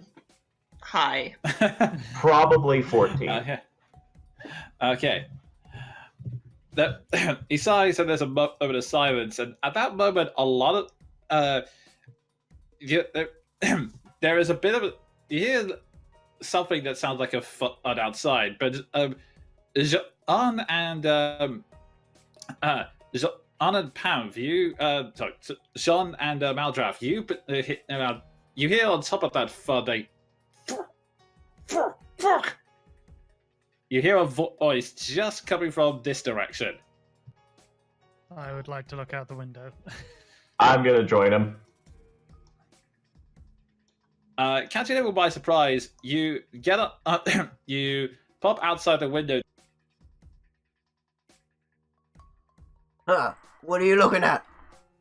You see you see Esmeralda in the act of catching someone who has evidently been trying to listen in through the window and is now trying to scramble to go. I'm gonna crack the window and just say, "Excellently done, ma'am. I suppose we'll be outside in a second." Just push him in through the window. We'll be fine. Does the window open wide enough to let people in? Ward is really struggling not to jump through the other window. At that point, the spy is like, "Oh no, fuck this!" and it starts to run this direction. Everyone can roll me initiative. All right. What's he not restrained? What the fuck? Suddenly, jumping through the window sounds good. Yeah. Oh, mamma mia! That wasn't much better. Oh, it's okay. Seth's going first. Yeah. I'd like to see him outrun an arrow. Seth is just gonna put his bow out the window, face the other way, and just be like, ah da da da da, bang. Ricochet off a couple of trees. Yeah. He's gonna Robin Hood Men in Tights the arrow. It's gonna come around, float over the guy, and then go through his chest the other way. Okay, I believe that was the theme. Been a while since we've had the chase music. Okay, so. Alright, looks like the spy and Maldraff have to roll off, so.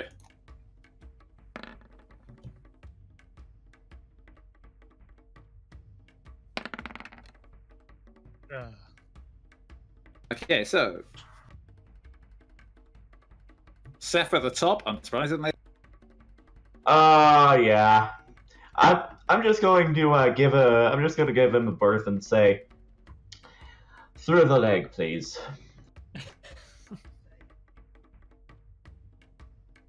Okay, so that is Seth, Keldrin, then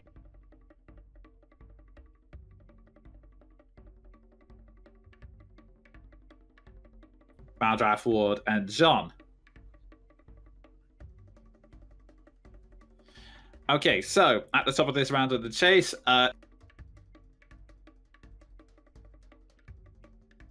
Firstly, Maldraff, get down. And then I'm going to attempt and do a Max Payne dodge out the window and shoot him in the ankle. okay.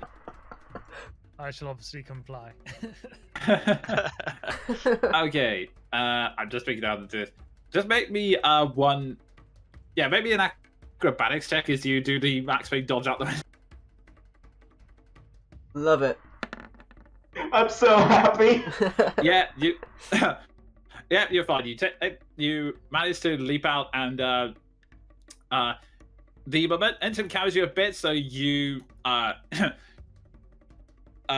momentum carries you out a bit, so you're forced to like slide a bit. So you manage to get through without any problems. You don't have enough, and you don't have the time for another action, unfortunately. So, but you are closer to the spotlight than anyone else is going to be. I'll action surge then. Okay, nice. Okay. There's that fighter level. With that, you use the burst of adrenaline and make a clear shot, which definitely hits. Roll your damage.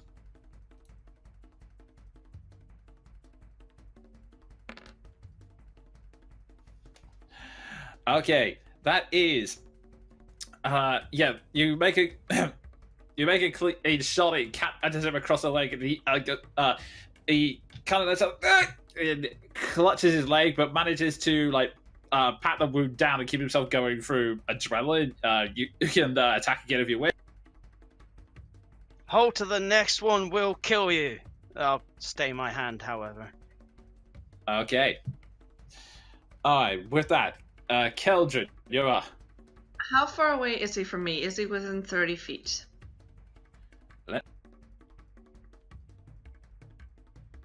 There is a wall in the way, but technically, yes.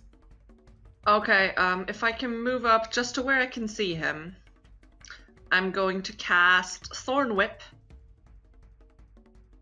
and try and hit him and pull him a little bit closer back to us.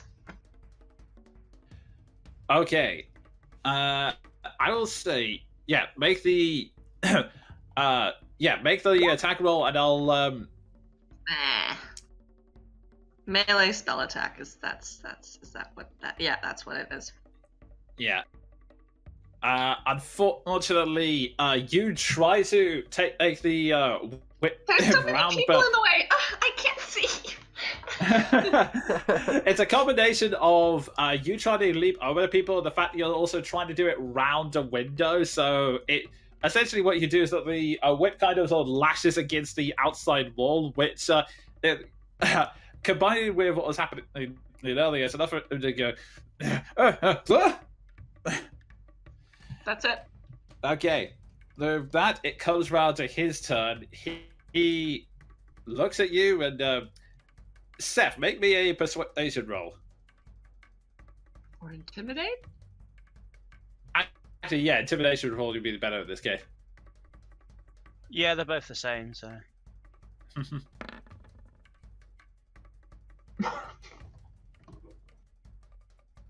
And he burped when he said it. So it wasn't very intimidating. He looks at the and he goes, "Oh fuck that!" and pretty much dashes his way. I'm just checking.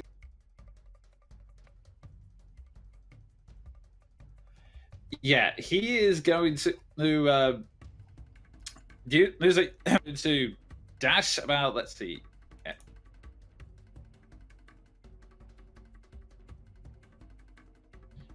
Sorry, roll 20 bugging out on me. That's cool. I can't see the battlefield. Oh, really? Okay. It's because everyone's inside. That's why I jumped my token outside. My guy's still inside, but I went outside to see. Okay, fair enough. Yeah, so yeah, Also, I couldn't remember if it's dynamic just, light was on here. This is gonna be over soon enough, so I don't Okay. don't even worry. He is going to dash around here, and let's see. Yeah, he's going to dash around on the opposite side of the building, and you hear a cry from the young gun. Stop right there! But you can't see anything else going. What else is going on? So, actually,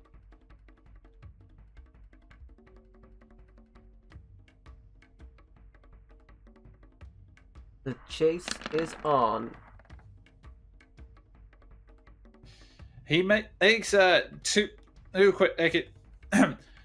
He makes you hear the young guard outside yell, "Stop right there!" And then, as you gather that his attempts to run away have been halted for now, but he is definitely armed. This you now know. Okay, and with that, it comes down to Maldraff. You're up. Can I get out this window without breaking it or doing some crazy acrobatics? Can I just open it and step out? I would still say it would be low-key acrobatics, but you have to do that just because you have to fit through the gap and then just sort of get... Alright, I shall attempt to get out the window. No, just make an acrobatics so you're going to leap out the window. Wow, if I have to leap. Hey! You managed somersaults. you, following Steph's example, managed to get out the window and slide to a halt. You, again, unlike Steph, you don't have enough adrenaline to perform another action at the same time, so you're able to get out and stand up, but you aren't able to move beyond this point. Oh, that's lame. Well, fuck. There goes my plan. Okay. With that, actually, I'll say what. Actually, no, never mind. Okay, so also just because I forgot, Esmeralda is going to attempt to move forward as well and ready her crossbow just in case. And with that, we come round to Ward. You're up. A sensible person would just go through the doorway, which is not that far, but Ward sees a window. So one window is open, right? Yeah, Yeah. with the window everyone else John's already opened that window over here. The important question is, how big is the window? Ward is a big dude. Like, if it's going to be like he's going to have to Kool-Aid guy this, it's going to be impossible for him to break through the wall. Unfortunately, it would be a little bit. It's either a Kool-Aid guy, or you would have to go like almost torpedo yourself out the window, like really. As funny as that sounds, squeeze. Ward is not athletic. He's just going to run the other direction then, through the hallway. Okay. I'm gonna dash actually, so double speed, so it'll be 80 foot. Okay, good call. So let me just double check. I should be at this chair. The image you just created in my head, but just Ward going through the window. Oh yeah! Okay, that gets you to outside the door, and you actually managed to burst through. Which initially, you see also desperately raising his shield and the two arrows embedded into the wall, and you now see in front of you this the spy who was listening in is now ready in a light crossbow and is looking at you as a good. Oh no! If you don't stop, I'm gonna rip off every single part of your body and eat them. Make me an intimidation roll.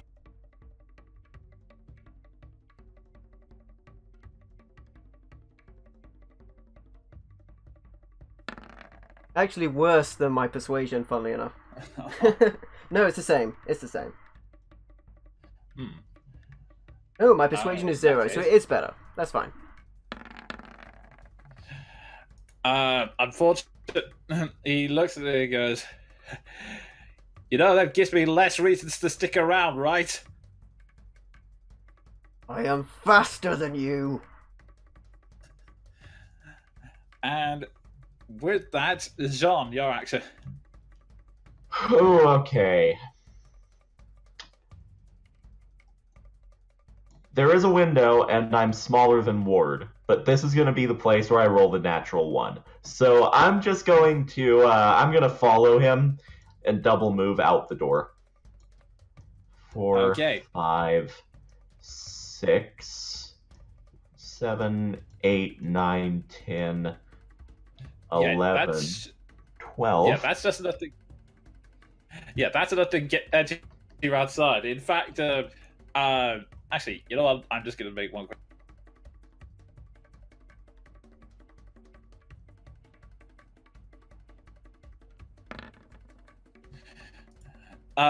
Young Joseph, the guard outside, actually manages to hear you coming in, leap out the way before he's you slam through the door, leaping into a nearby bush, thinking that's better than getting. John, Yeah, make a better threat than I did. I panicked and said I'd eat his bits. I'll do him one better than that. Action Surge and Goldberg tackle this guy. Okay, make me an attack roll. You'll have to ignore this. It's my you'll have to ignore this. It's my longsword roll, but it's just me leaping on a dude. In fact, I think it would be an athletics roll. So. Okay, yeah, let's go with that. I imagine an unarmed attack. 27. Yeah, you gotta hit them. Then Yeah, you gotta hit and then do a grapple. Okay, Grapple is well, weird. if you take off, actually, Yeah, that would be my attack roll too. So Okay, I can also give it the Constitution roll. You managed to you managed to slam straight into him before he can even react, and he doesn't even have time to brace himself. You managed to just almost practically spear him to the ground as you ram, and then just you just slam him into the ground. He's squirming underneath you, and as he is desperately squirming underneath you. And go ahead and roll strength check to make sure he's still. straight strength. Yes, straight strength.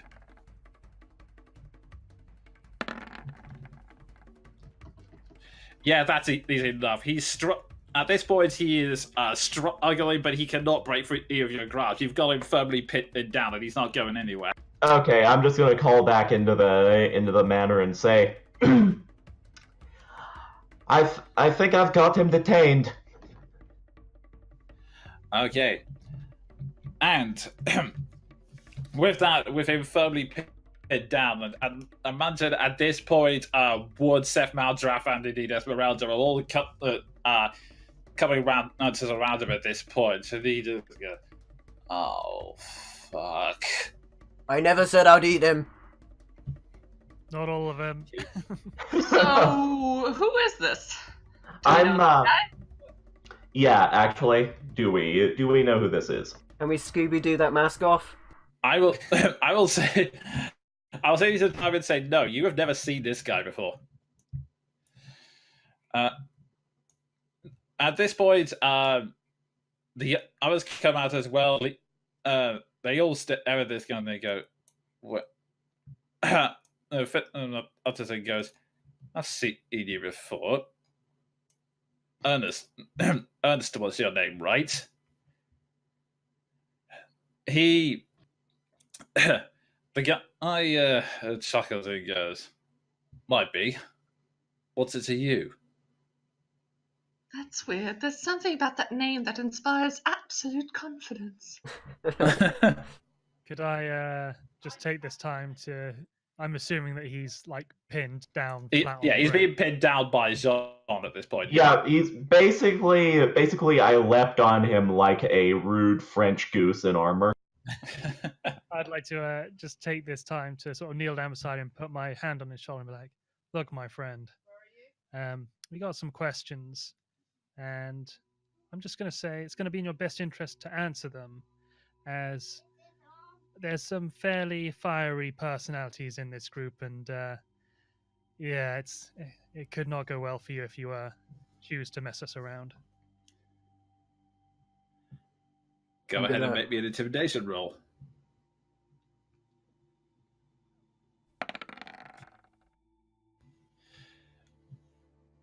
It's it's funny. You have all seen this before, but despite being so calm, in fact, it seems to be the very calmness that seems to make people slowly crack as he looks at Amanda and he goes, "Look, I was only doing it for the money, right? I mean, it was purely the money. I don't have any connection to my employer. In fact, honestly, if you guys make a better offer, I will happily tell you who set me up to this." I've got a better offer. I won't break your other arm, and I'll break one of his arms. I'm going to attempt to stop him from doing that because I'm gonna try and talk to this guy. All right. Okay. For a second there, I thought you were going to say, because I'm going to break his arm. No, we just had I'll this tell you what, go ahead and make conversation. What was that, Jonah? Okay, I was about to say make a strength check to see if you can stop Ward, but yeah, if Ward's stopping to your comment, then Ward will be holding the arm, and as if he was only just stopped, because he's not going to let it up as if he wasn't going to do it. Not to this guy, anyway. In fact, that's good. That's good leverage. I'll say to him. The way I look at it, you have the same choice as anyone else in this hellhole of a land. You can either You can either do the sensible thing, tell us what we need to know, and offer and perhaps offer up a touch of help, or you can meet a terrible fate. It seems to be the way of the land in Barovia.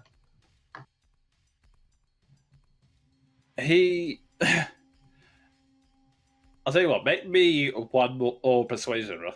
Would I just be able to add on to that? And Yeah. say, look, I don't want to kill you. My friends, well, they might want to kill you, so just tell us what we want to know, and we can probably sort something out. And may I apply advantage because I have Yes, ward with that, and yes. Okay. Yeah, you have both Ward and Maldrath there. 24. But I was thinking, can't blame a guy for trying, right? I suppose Yeah, it's I not can. worth this. Yeah, it's not worth it. Lady Watcher. She's the one who put me up to this. She wanted to know what you guys were planning. If you might be of some use to her. That's At not this a point- name we've heard before. But, grunts. Oh, no, not the... And I'll tell you what, you guys have... you guys have actually heard the name before once or twice. In fact, I'm trying to decide if it's worth making you roll a check for this. Wasn't it? Yes, in fact, and I'll say, yeah, I'll say you vaguely recall that it was mentioned that they were another noble family in the area. In fact, technically, Ward has the jackets of one of the younger Watchers, the sons. Ward doesn't have a jacket, but some devilishly strange individual that looks a lot like Ward. He's about this big. The mysterious incognito, my mistake. He, because they're so similar at all. But anyway, it's something. Yeah, she was trying to take a measure of you since, you did kind of bad on about taking over the town and taking out Strahd and all. She's, at this point, Philip speaker goes, she's a mad bitch who actually supports Strahd. She doesn't make that a secret at all. That's all we freaking needed. Well, it seems we have another order of business to take care of. Ward, if you could let go of this young man's arm, I do believe I have a use for him. Oh yeah? I'm pretty sure we should probably lock him up. He knows what he knows. I mean, lock him up, or I'm probably gonna kill him. I have a... No. Wait. You say that, but I know exactly where he belongs. Leo, you just got your first volunteer for the guard.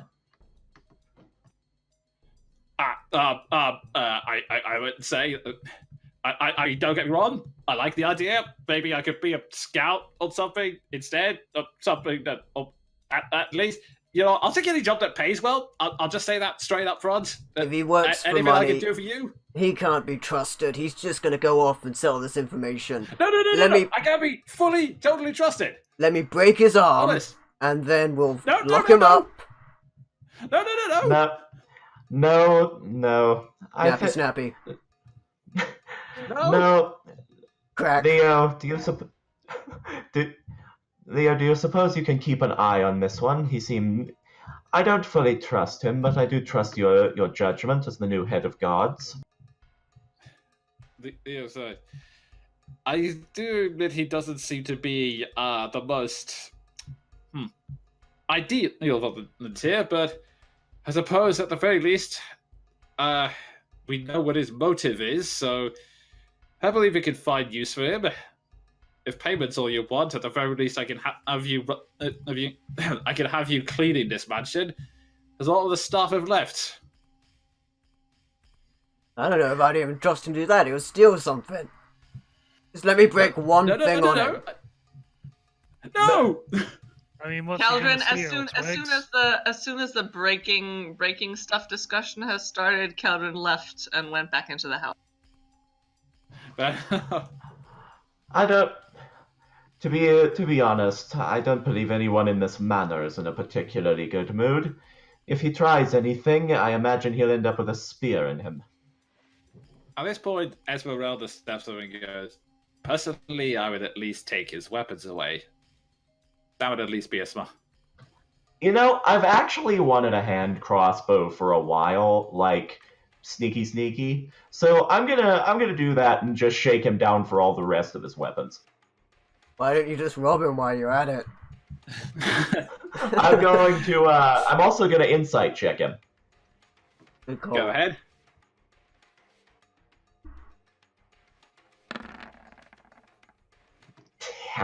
$10. Well, he must be telling the truth.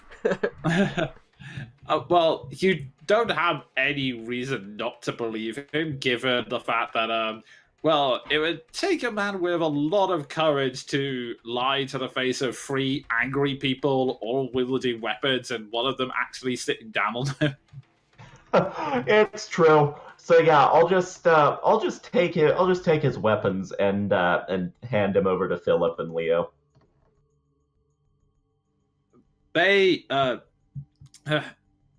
Ernest is like, he makes little to no resistance, but you can tell he's not entirely thrilled about losing his stuff.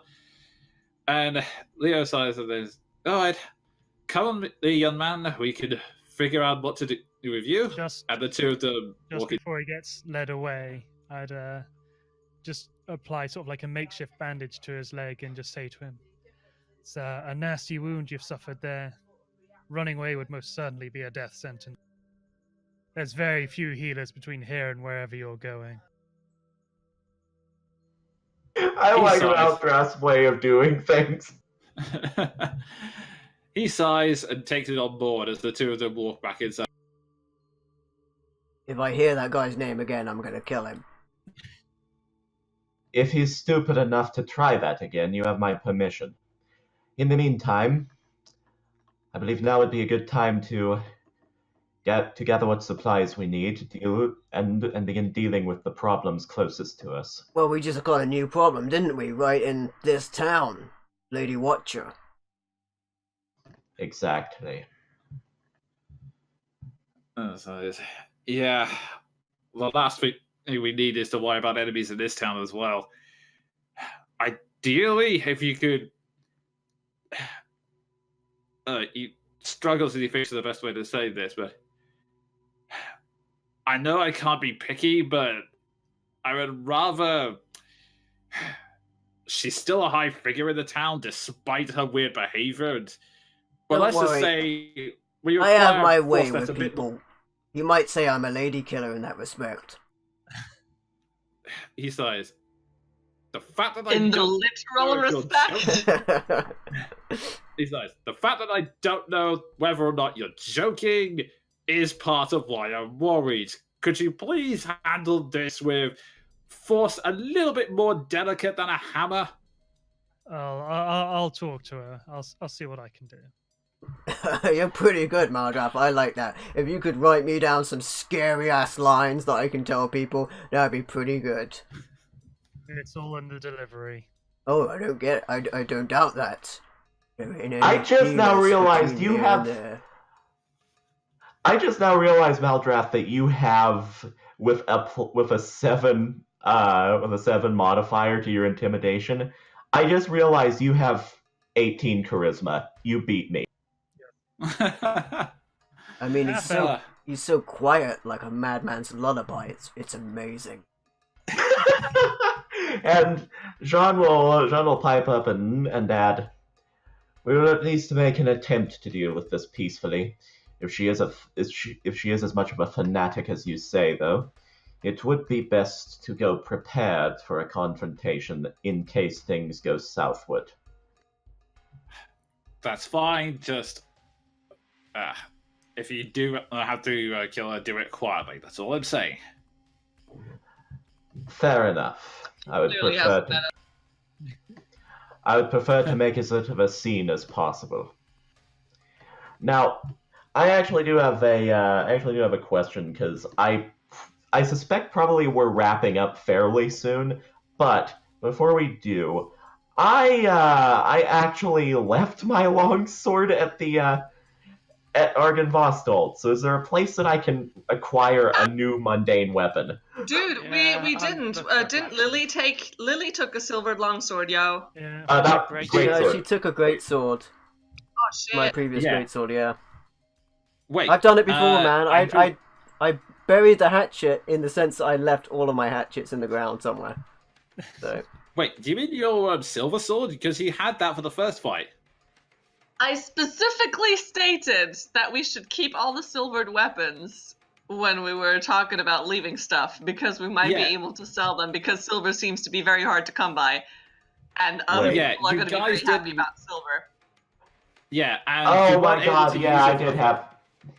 Yeah, I did. Never mind. I thought that I symbolically left it because I had the sun sword, but then actually I didn't. So I'm wrong. Yeah, at the time it Bitch, had an you active... got me in the party. I'm the Laura Bailey here. You're not gonna just leave silvered longsword. Okay.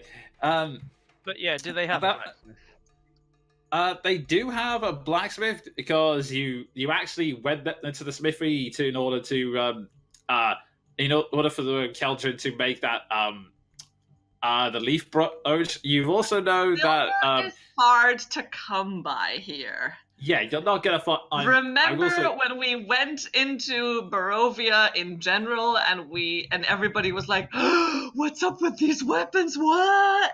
I've Yeah, that's actually why got I'm it written going to down. the dining room next to clear out the silverware.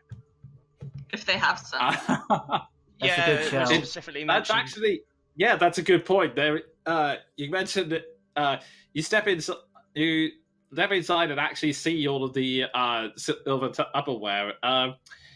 Make me a persuasion check as you try to explain to the staff why you're taking the silverware, or actually, it depends. Are you gonna ask anyone if you're taking it, or are you just gonna Can we sleight of just- hand this? I wouldn't I'll- ask. I'll Just mention point it it here. out to Leo.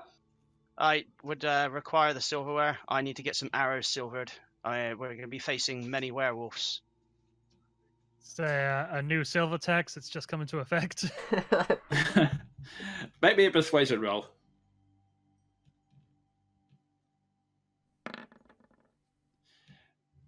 The staff are a little reluctant, but smart as he goes, it's right, it's for a good cause. Don't worry, when this is all over, I'm sure we can use the funds to get some finer silverware. So, I'm sure, yes, you now Strahd have has plenty of silverware to replace it. Indeed, now, let me just double check. Yeah, it just says a complete set of polished silverware. So, you now have, I'll say, 2 candlesticks and 8 sets of silver cutlery. So that would be enough to... I would say it's roughly enough to cover about... It's not a lot of silver, but it's enough to cover, I would want to say, 5 hours or so. Only. We just need the coating, right? They don't have to be full silver. They just have to be silvered. Actually, yeah, that's a good point. I'm trying to think of how much silver you would have in the stuff like that. So just Okay. You'd I probably have would enough to do say- everyone's.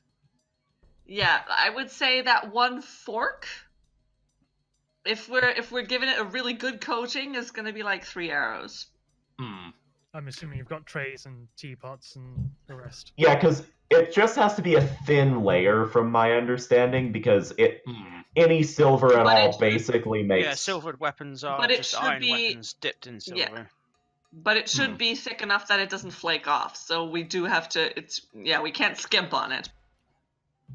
Okay, so with that in mind, I'm just thinking the best way to do. Otherwise, Well, the blacksmith This is could a be risky- like, I just make horseshoes or something. I can't do this. I mean, alright, I got blacksmith tools. I can do this. Nice. Oh, Yeah, nice. I was gonna say, you guys go into Vallaki and find a local smith. His reaction is it's just to sort of stare at you and go, I don't really do that. At which point, Can I yeah, use this is the soulless fork? guy.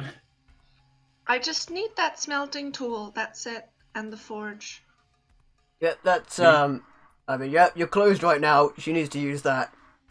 I'll have Yeah. to go and acquire some more arrows as well anyway, so... He sighs and goes, very well, and steps away. In terms of the...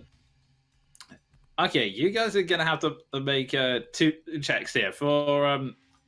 I'm trying to remember what skill you'd use for smithy. I would say I've got Keldrin. I've got jeweler's tools, but Yeah, I so could. a tool check. It's all dexterity based. Yeah. Yeah, so go ahead and make me a dex check as you melt the silver down. In the meantime, Seth, you're going to have to make me a persuasion roll because you remember, much to your chagrin, that there is only one place you can acquire arrows, and that's in the stockyards, where the 2 market owners are usually happy to overcharge. So you're going to have to try and Yeah. persuade to them that this really, really is not the... Can Would I I- get the assistance of the smith for this? So I want to roll with advantage. I really don't want to. I'm trained in Fletcher's tool, so it's Dope. quite... Yeah, it's kind of my thing as well. We can Would I be able work to that one assist out. Seth with persuading the stock? It's Okay, yeah, I will in the say need of a make good town. checks. Okay, yeah, I will say in no cases make those checks with advantage. So starting with the one in town first. Oh! Better. Just a Okay, flat. so- Okay. It would have been an actual 0. Yeah. The town. Oh, just trying to find on the right page. They initially hesitant, but they do see your general argument about it. Yeah, we have to do this for the sake of the town people. And plus, there is a man in a dark cloak standing right next to you. So, What They- good is gold to a corpse anyway? Yeah, initially like, Um, high demand, 1,000 gold. Oh wait, we'll die. Yeah, okay, we can do that. Yeah. So on that note, you get the arrows at the actual going rate, which is 20 arrows for 1 gold piece. Yeah, I'll buy 2 quivers. All right. In that case, you get 40 arrows for 2 gold pieces. And when you get back, you find that Keldrin has already begun setting up and is starting to melt it down. So, Keldrin, make me a dexterity check with advantage as Seth is assisting you with this. Oh! With that roll, I will say between you with your recalling on the smith skills you haven't used in a while, and with your professionalism with Fletcher, you managed to get all 40 arrows coated in the silver. Are we getting everyone's arrows coated? I was, You can pass them out. Like, let's think, get the 40 yeah, coated, and then we it can was pass just them the out to the arrows, people not that are crossbow ranged. bolts. I'm the only one who uses Yeah. a bow, isn't it? So Well, I know Yeah, that's- yeah, all your- I use bolts, so I mean, to be honest, we can't argue with that. That's a significantly good Yeah, turnout. honestly, this so, is the yeah. best. This is the best roll That's you're going to possible, get, considering that. Yeah, you are also melting down just a couple of candlesticks and a cutlery. It's not like you have like a whole quantity of silver here. So how about let's do it if that's okay with the DM, if we say that we get you 30 arrows and then we'll do 10 crossbow bolts and we can split those up between the people that use crossbows. How about that? Would that work? if the DM's fine with it. Yeah, okay, that's what I'm with it. I would imagine you have enough experience with crossbow bolts to be able to pull it off, and plus that wasn't that 20. So Also, Yeah. technically, if that makes it easier, crossbow bolts are less to coat. So yeah, so actually, yeah, that makes more sense. So Yeah. you managed to So, cover 30. You realize there's not going to be enough to cover all the arrowheads, but then you remember that some of the part of your crossbow bolts, which are a bit smaller, so you're able to cover about 10 more crossbow bolts with that. Okay, so 5 to each crossbow bolt. Use crossbow user and the 30 to Seth. Writing yeah, that 'cause he- down. which is fair because Seth with silvered arrows is just gonna be a one-man army. And to that end, Maldrath, do you use crossbows or are you gonna rely on throwing the blood spear? Well, I don't know. Actually, honestly, I'm not sure if I put the blood spear in my thing because it was being a bit weird last week. Or Maldrath, odd question. Has that spear spoken to you? No. No, Alright. the only thing that speaks to me is my divine guard. Oh, Telling me okay. to destroy the abominable undead because they are an affront to all that is holy. And on that note, from the guard armory, because we're affiliates, could I acquire a better crossbow? Because I want to upgrade from light to heavy. Didn't We're in you the just stockyard. old boy Yeah, of but- his hand crossbow? Yeah, you. I will say that if you want to take keep the hand crossbow that belonged to the spy Ernest, you can. Otherwise, you have to go to the stockyard and pay for. Okay. Yeah, I'll do that. I'll also keep the hand crossbow as a holdout weapon, like a shady poker player. Yeah, if I'm not mistaken, the heavy crossbow needs a reload action as well. So I would, if I were you, I would stick with a hand crossbow. Yeah, it's just bulkier is all. It does better enough. damage. I can just imagine Sven like hand soloing someone like under the table. That's the Hand plan. crossbow. Oh, Yes. Paladin of Pelor. And then I'll go back in and edit it so he shoots second. Yeah. I had to get the It's- reference in there. This weird rubber Okay. dodge. I would He follows like the initiative to. order, so I would like Alright. to go to the stockyard and trade out one crossbow for the other.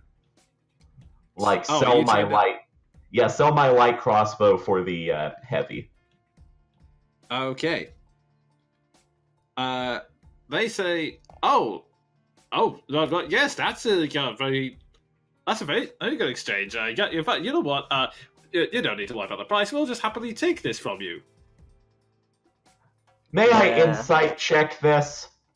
Go on, yes.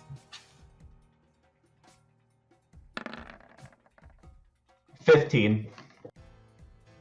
You start to think, wait, they're a bit too keen on this.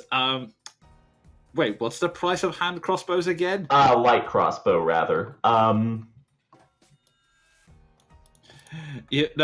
I mean, you suddenly sort of think that to yourself. Wait, what is the price of a hand crossbow again? Yeah. And I'm. long story short, you suddenly remember. Wait a minute, hand crossbows are more expensive than a heavy crossbow. Well, actually, I was going to trade out the light crossbow, which is cheaper, and I'm going to hold back and say, No, seriously, dude, I'm looking at the handbook right now. Hand crossbows are actually more expensive than heavy crossbows. No, I mean yeah. light crossbow, because it's the one that I've been using. No, it doesn't matter. There's only two crossbows, hand and heavy, and the hand ones are more expensive. No, there are 3: heavy, light, there, and hand. there are 3, but this is something we could do at a later date and figure out. Really. We'll Yeah. do this after. Okay, fair enough. Yeah, and basically, my intent was to sell off the light crossbow, pay for whatever balance remained, and then get the heavy crossbow as my primary range. Okay, yeah, we can work out the details, but long and short of it is you now have a heavy crossbow in exchange for a hand crossbow. We'll work Cool. out whether you actually gain or lose gold. So It's cool because hand crossbows are like the assassin weapons. They're like one-handed light weapons, but then you have like the light crossbow, which is like, I guess, what a ranged character would use. I don't know. Crossbows have always been a bit, aside from the hand crossbows, which you can use with one hand, they've always been a bit inferior to bows. Then you don't have composite bows, so to speak, in 5th edition, do you? You used to get You strength don't from need it those. because you get your dex. Yeah, on it that's now. right. You get dex to damage. 5th edition. Thank you for clearing everything up. All right. hey, okay, so whilst you're also doing this, just because I imagine Ward's, when you have a brief moment, when you have a brief moment, the Esmeralda pulls you to one side and goes, by the way, I've just filled in a couple of things. I'll be happy to help wherever I can. Although, my question, you know that tower I mentioned? The one by the lakeside? Yes, I heard you mention it. It seems my suspicions are right. That's where my mentor appears to be hiding. Or at least, if I'm correct about my hunch, it's where the masked guy is hiding. So, if you decide you want to try and talk to him, just give me a shout, would you? Yes, I think we're gonna be headed that way before or after the werewolves. We're gonna take them all in kind of one run, I guess, so... That makes sense. You are very busy people. So, just let me know when you're heading out of town, and I'll be more than happy to help you. Yeah, we will do, but, if we meet your mentor, that's good, but if we meet another masked individual, as that mask, it's gonna be different. Whatever the case, we welcome your help. So having you along and fulfilling that request is the least we can do. She notices you having just arrived, and then she probably something and goes, fair enough. Although, having said that, I think I would definitely want to go with you, just in case. We cool? We cool. She then smiles and turns around and goes, besides, you would want to be careful picking fights with my mentor. He's not... he's not as weak as he appears to be. He appears weak? That's new to me. Well, compared to the beefcakes like your friend here. Well, I hope we don't have to fight him. I hope he doesn't make a disappearing act. But there is someone else that wears that mask, and if I run into that person, I'm gonna kill him.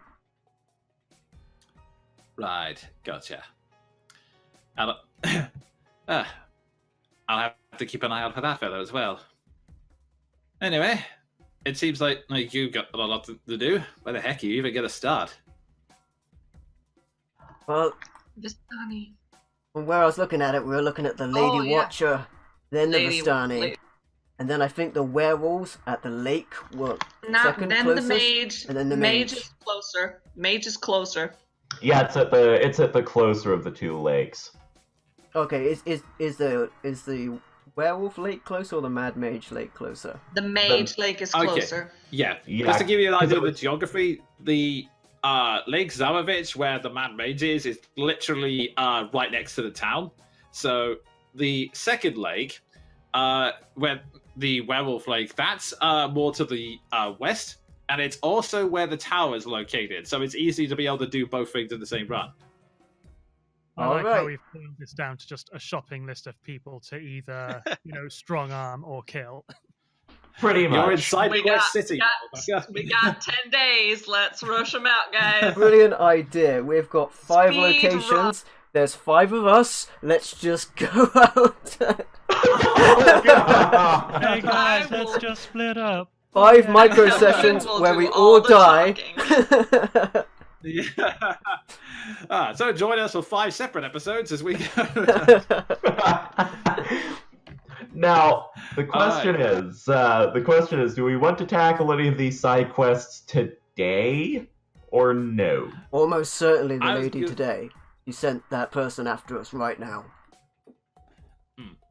I think you mean today as in real life game terms or next Oh, right, session. Yeah. It's gonna be a lot of content, so I'm just gonna wrap it up here. So, and so with all your, and so it's only been half a day's rest, but already you have gained you've learned a lot about this world. You've gained a lot of useful intel, and now have so many tasks set before you. Which one do you take on first? who seems to be the bigger threat? And how many new allies can you gain? And how many new enemies will you have to confront? And that's where we're going to end tonight's session, folks. Find It's out okay. next time on the Curse of Strahd. It's All right. okay. We got Seth Silver arrows. It's all been going well right now for our heroes as we look to find allies or dispatch allies of Strahd. Thank you for watching, everybody. This has been a lot of fun. We had a lot of roleplay this session. If you liked the video, please leave a like or comment to let us know what you think. And don't forget to subscribe for more awesome content. And if you'd like to, you can support the channel on Patreon for as little as $1 a month. Once again, thank you for watching. I've been MVL, and we will see you next time.